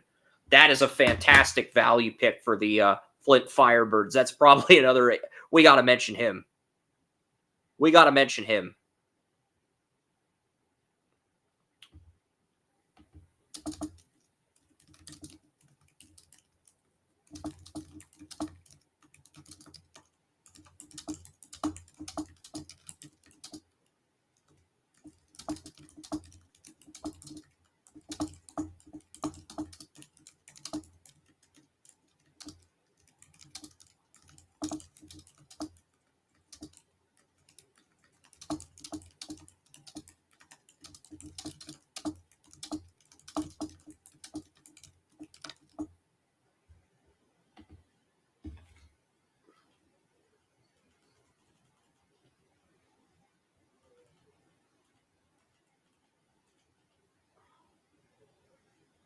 Tyler Cooper from the Chicago Reapers, 49 goals, 56 assists. Damn, that's 56 and 49. That's 105 points in 63 games. That's another good center for the Erie Otters to build around. Kind of reminds me when the Erie Otters had the Erie Otters had Dylan Strome and Connor McDavid back in the day.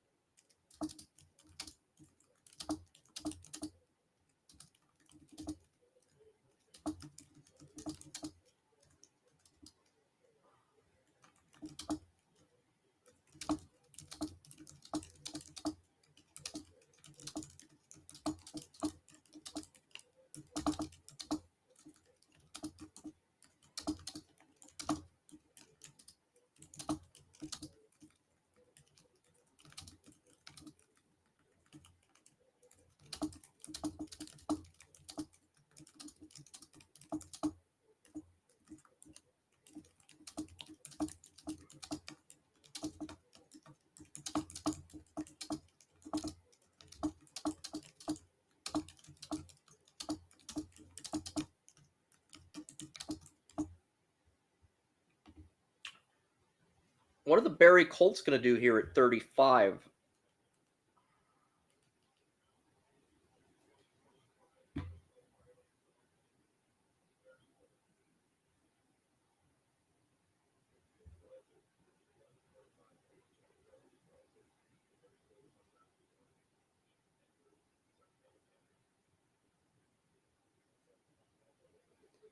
Eamon Edgar, I don't think that's a great pick. It's not a bad pick, but I feel like Eamon Edgar, that was a little bit of a reach there by the Barrie Colts.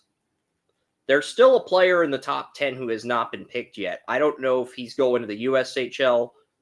Carter Lewandowski going to the Gulf Storm at 36.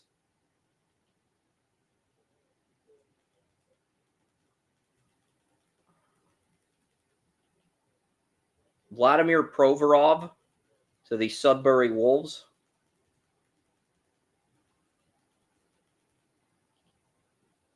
Parker Smith.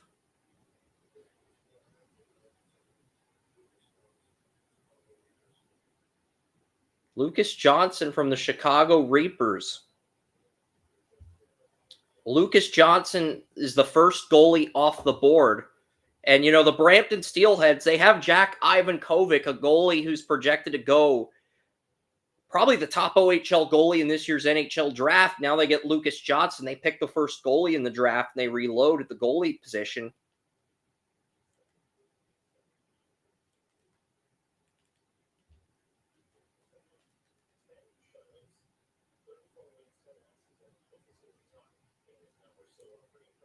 So Lucas Johnson, 10 shutouts, 34 wins. Those are pretty impressive numbers by Lucas Johnson. Drew Roscoe. I'm not going to mention Lucas Johnson, but I am impressed because the Brampton Steelheads had 2 first-round picks. I really don't feel like mentioning their picks again. Landon Jackman.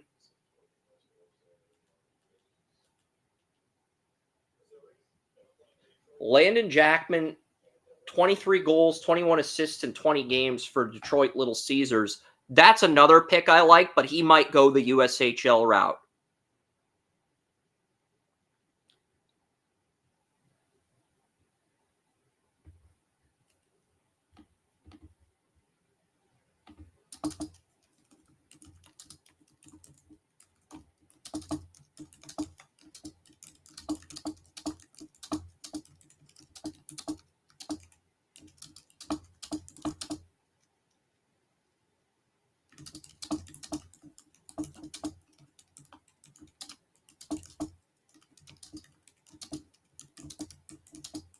Owen Sound Attack were the last team to crack the OHL playoffs, and they have killed it. They have had an excellent draft. They've hit on both of their second-round picks and their number 5 pick.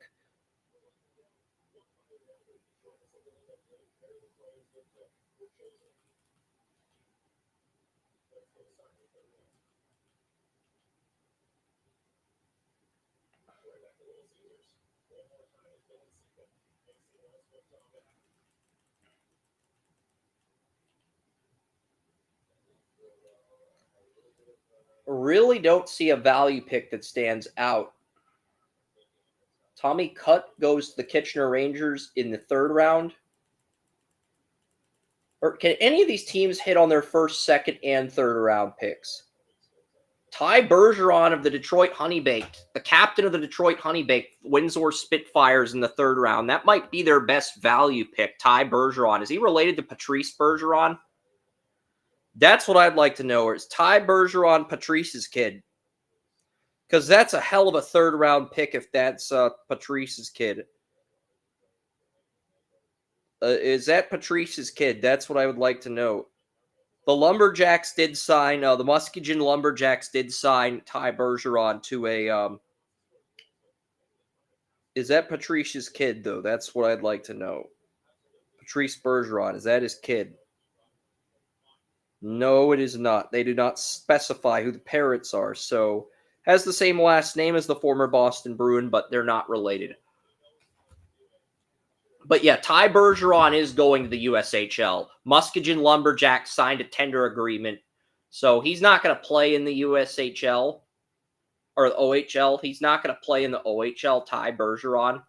He's just not, because he's not going to play in the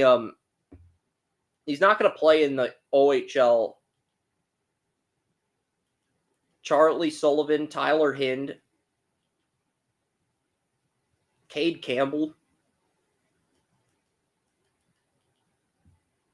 Caden Bell, the Don Mills Flyers defenseman, comes off the board, goes to Niagara here. Joseph Salandra. Is there a really good value pick still on the board? Trevor Daley Jr., 37 goals, 48 assists with the Florida Alliance from Dallas, Texas, goes to the... Because that's the thing. Guys in America can be imported into the OHL draft now. With hockey players choosing... That doesn't mean they'll sign with Canada, but they can be drafted in the second, third round and imported. Levi Harper, Reed Hayes.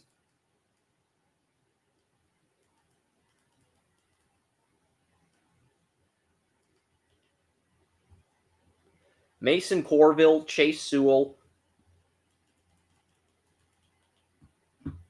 So, Mason Corville. All right, so basically, we're at the point where I don't think any of these teams got value in the third round. I'm going to be honest. There are some teams that got value in the second round, and usually I don't keep track of the second round. Usually I stop watching after the first round. It's 9:56. Wes has been on the clock for 4 hours. We got to find out what he's doing in our group mock.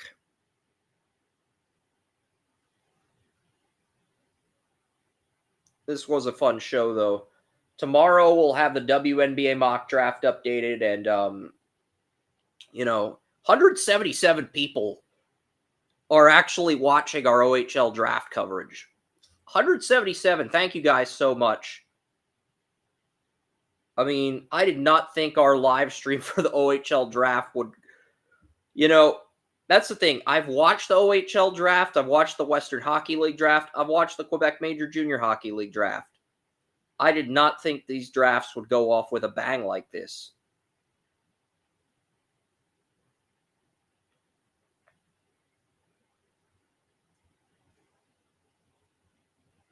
But yeah, this article's ready to go. The live stream's ready to go. I'm going to schedule tomorrow's show on TalkShoe with Joey and William. They'll be here tomorrow.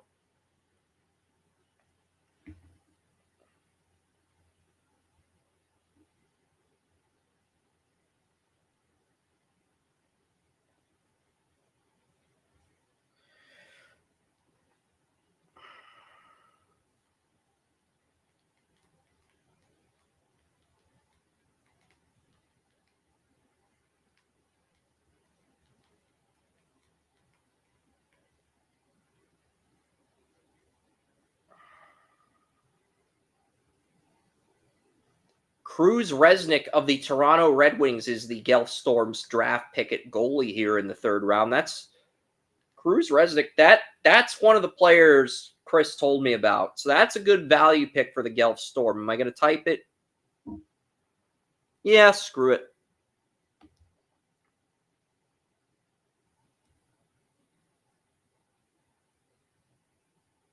Nah. Guelph missed on too many other opportunities. I'm not going to type that. But, Resnick's another guy that could keep an eye on. But the Owen Sound Attack,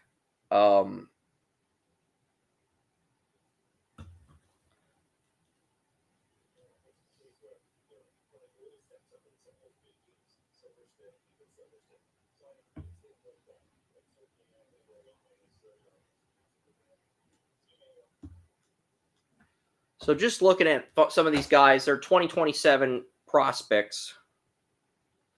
And my phone is going to die any minute.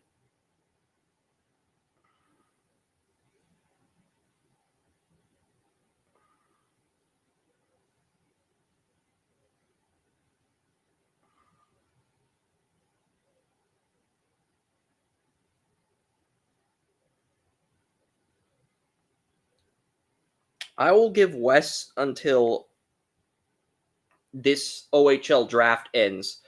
But yeah, the 5-hour limit's up.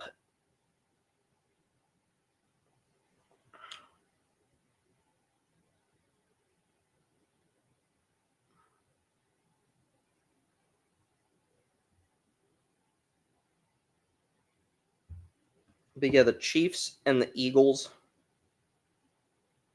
Eagles have already told me who they want. Dolphins, Ravens, Seahawks, 49ers. We'll probably have comp picks for round 4 tomorrow. But yeah, the NFL group mock, we might be done with round 4 of that. But I'm going to wait until the OHL draft ends. I'll give Wes a little bit more time to gather his thoughts and make a pick. I think I caught him at a bad time, and Fridays is probably his, I don't know, maybe a date night, I don't know. Friday's a date night for a lot of people. Nicholas Sikora still on the board. There's one player in the OHL draft that's still on the board.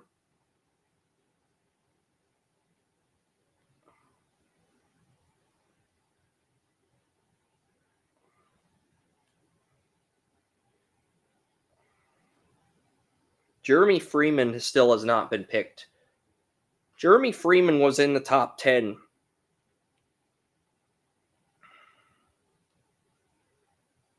I'm pretty certain Jeremy Freeman's still on the board.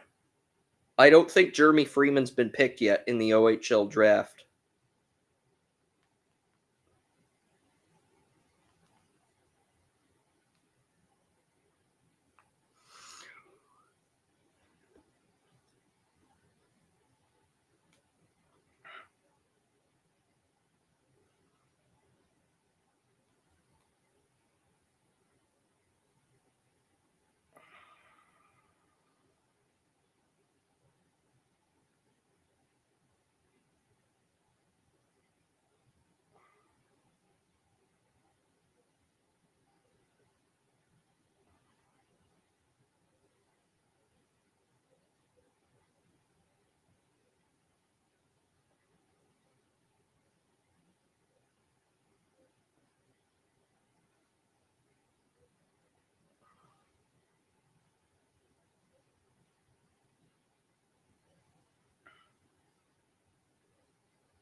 Yeah, but he had a top 10 grade. Like, I'm trying to figure out how in the hell this guy with a top 10 grade is still on the board in the 3rd round of the OHL draft.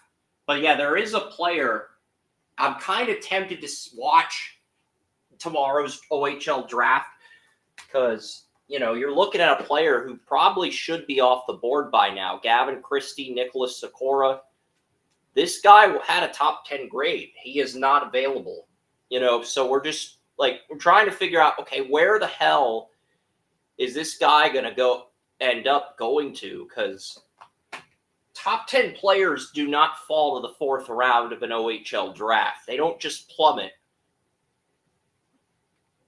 There's got to be something else there, whether it's an attitude thing, a character thing. Maybe he's choosing to go the USHL route instead of the OHL route. There's got to be something else there for him to slip this far. Because that's just not normal. In a standard draft, a player with a consensus top 10 grade does not fall to the 4th round unless there is something massively wrong with the player. So that's really what I'm keeping an eye on.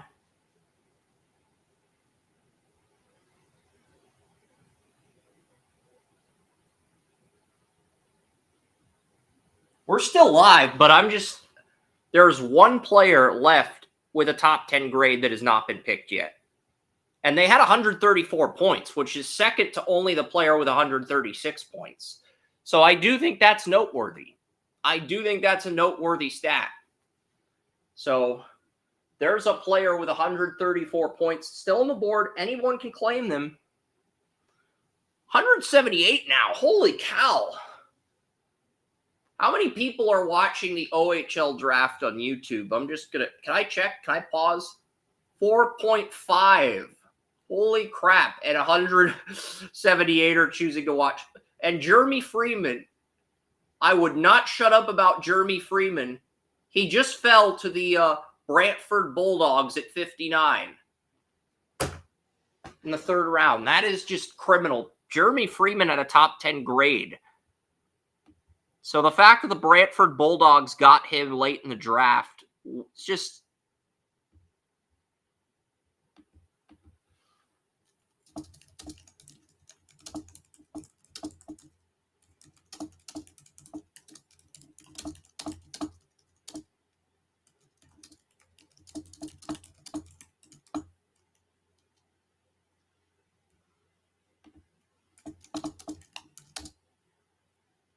So I don't have to watch tomorrow's OHL draft because most of the big names are gone. But Jeremy Freeman should not have fallen this far in the draft. I was going to go on a rant about the OHL draft on tomorrow's podcast if Jeremy Freeman fell to round 4. He didn't. I'm glad he got picked.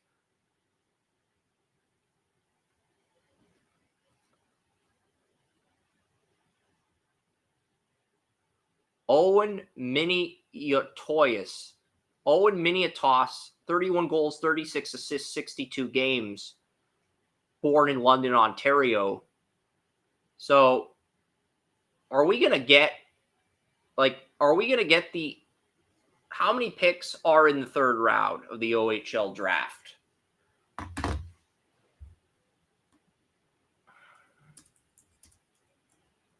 I just want to see, I don't want to watch the OHL draft. I want to see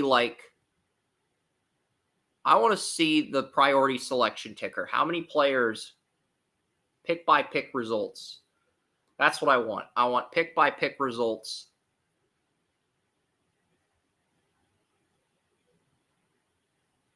How many players, how many picks until we get to the fourth round?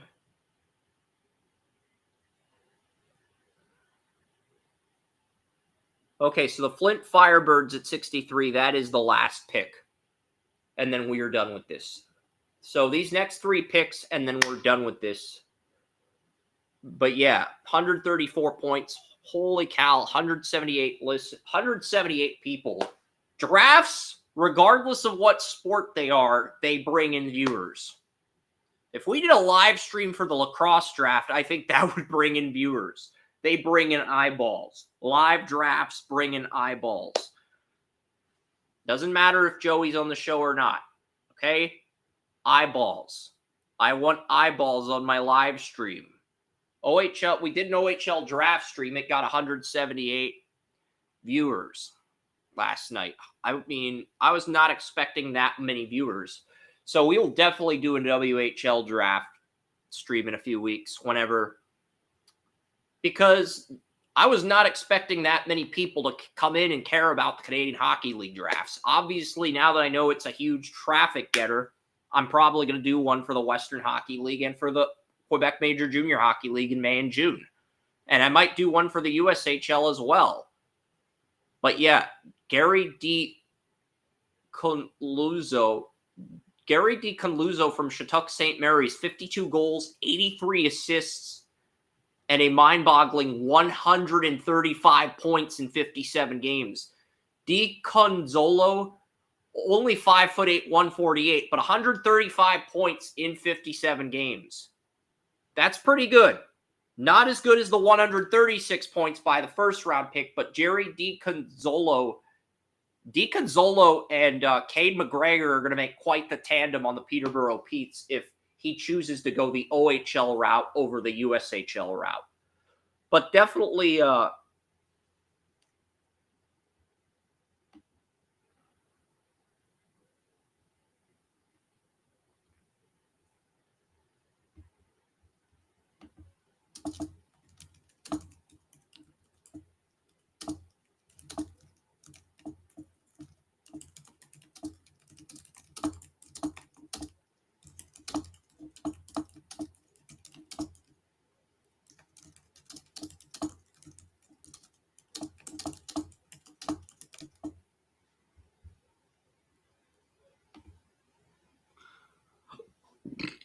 Caden, that's Jerry DiConzolo, really good value you pick this late in the draft.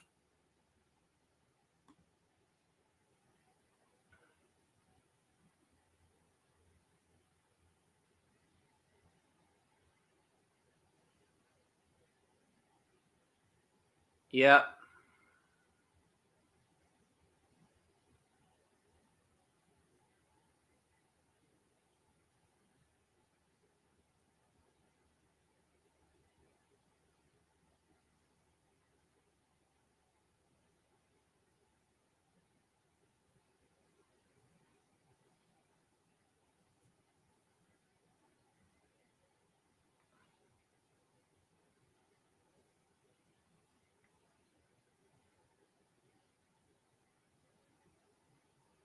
And the London Knights and the Flint Firebirds have the last two selections in this OHL priority selection for day one.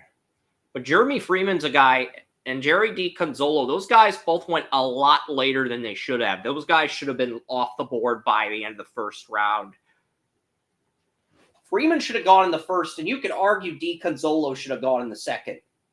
So those were both really good value picks by the Brantford Bulldogs and the Peterborough Petes at 59 and 61. Only 2 picks left, though. I'm kind of curious to see what happens.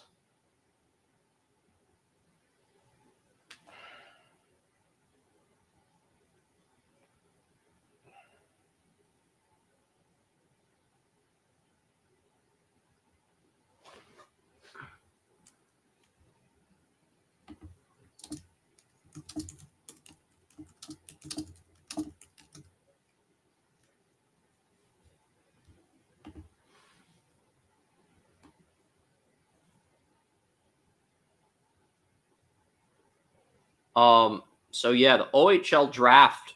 I'm not going to stream because most of the stars, if there was a player in the top 10 that fell to rounds 4 through 15, I would watch a little bit just to see how far that player fell.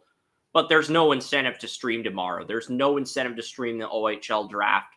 I've got Joey, I've got William. We're going to be talking WNBA draft. We're going to be talking football. We're going to be talking NHL draft, Gyms. There's just not an incentive to talk about the OHL draft outside of the. I mean, these are amazing numbers. Don't get me wrong. 180 viewers. I do appreciate it.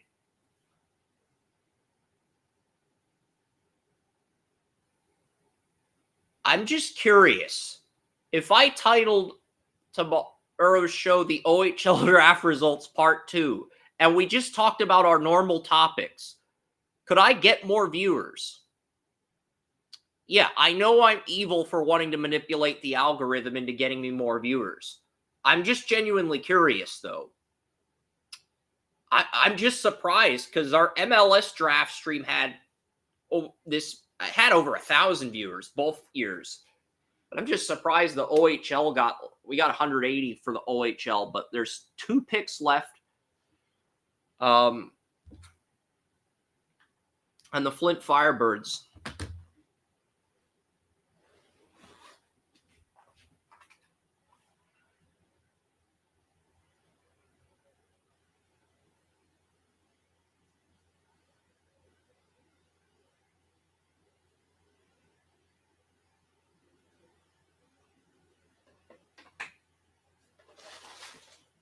The London Knights and the the London Knights and the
And basically, we're just waiting on the London Knights. The London Knights are just taking forever to make their pick.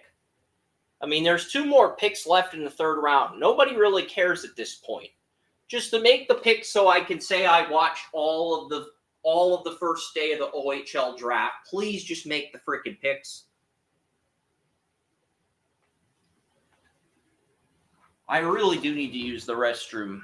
So I'm going to do that, and then I'll come back and I'll announce the last 2 picks. I'm not going to end the stream yet. 180 viewers.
And the London Knights take Alone Legalic.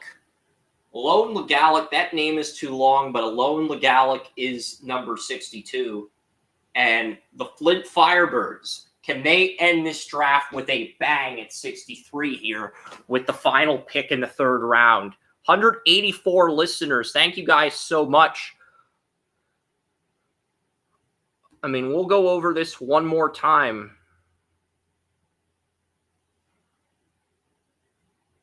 But yeah, a lot of good drafting by these OHL organizations. I mean, there really wasn't a team. I thought the Saginaw Spirit had the worst draft, but I thought a lot of these Saginaw's had the worst draft for me, but I thought a lot of these teams, for the most part, drafted relatively well. Brampton Steelheads took a goalie with 10 shutouts, and they got Green and Argda. I thought they had a really good day. Flint Firebirds are another big winner. Oshawa Generals. Braden Lapalainen, 53 points in 28 games at left winger. That's a really good pick for Braden Lapalainen for the Flint Firebirds in round 3. That's a really good value pick.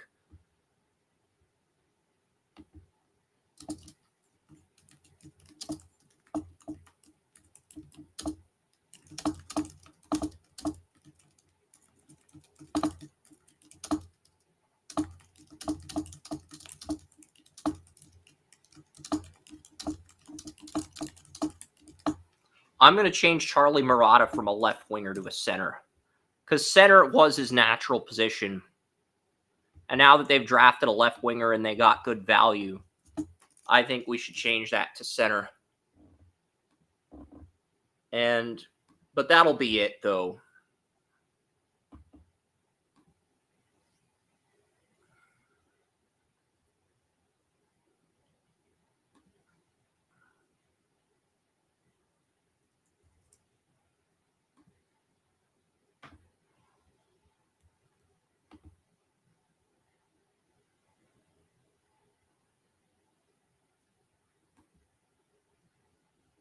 So, yes, that will do it for the OHL draft. And, yeah, we got through all the picks here. We got through all the picks, all the write-ups. This took shorter than the MLS draft. And usually I do not have the OHL draft write-ups up until Saturday morning. Like, I usually don't have the OHL or Quebec Major Junior Hockey League grades or the write-ups. I usually don't have them all up until the following day, but I think Tracy engaging with me, that kept me going, and, rewatching the first round, rewatching what I missed on the tape, all of that kept me going. So thank you guys so much.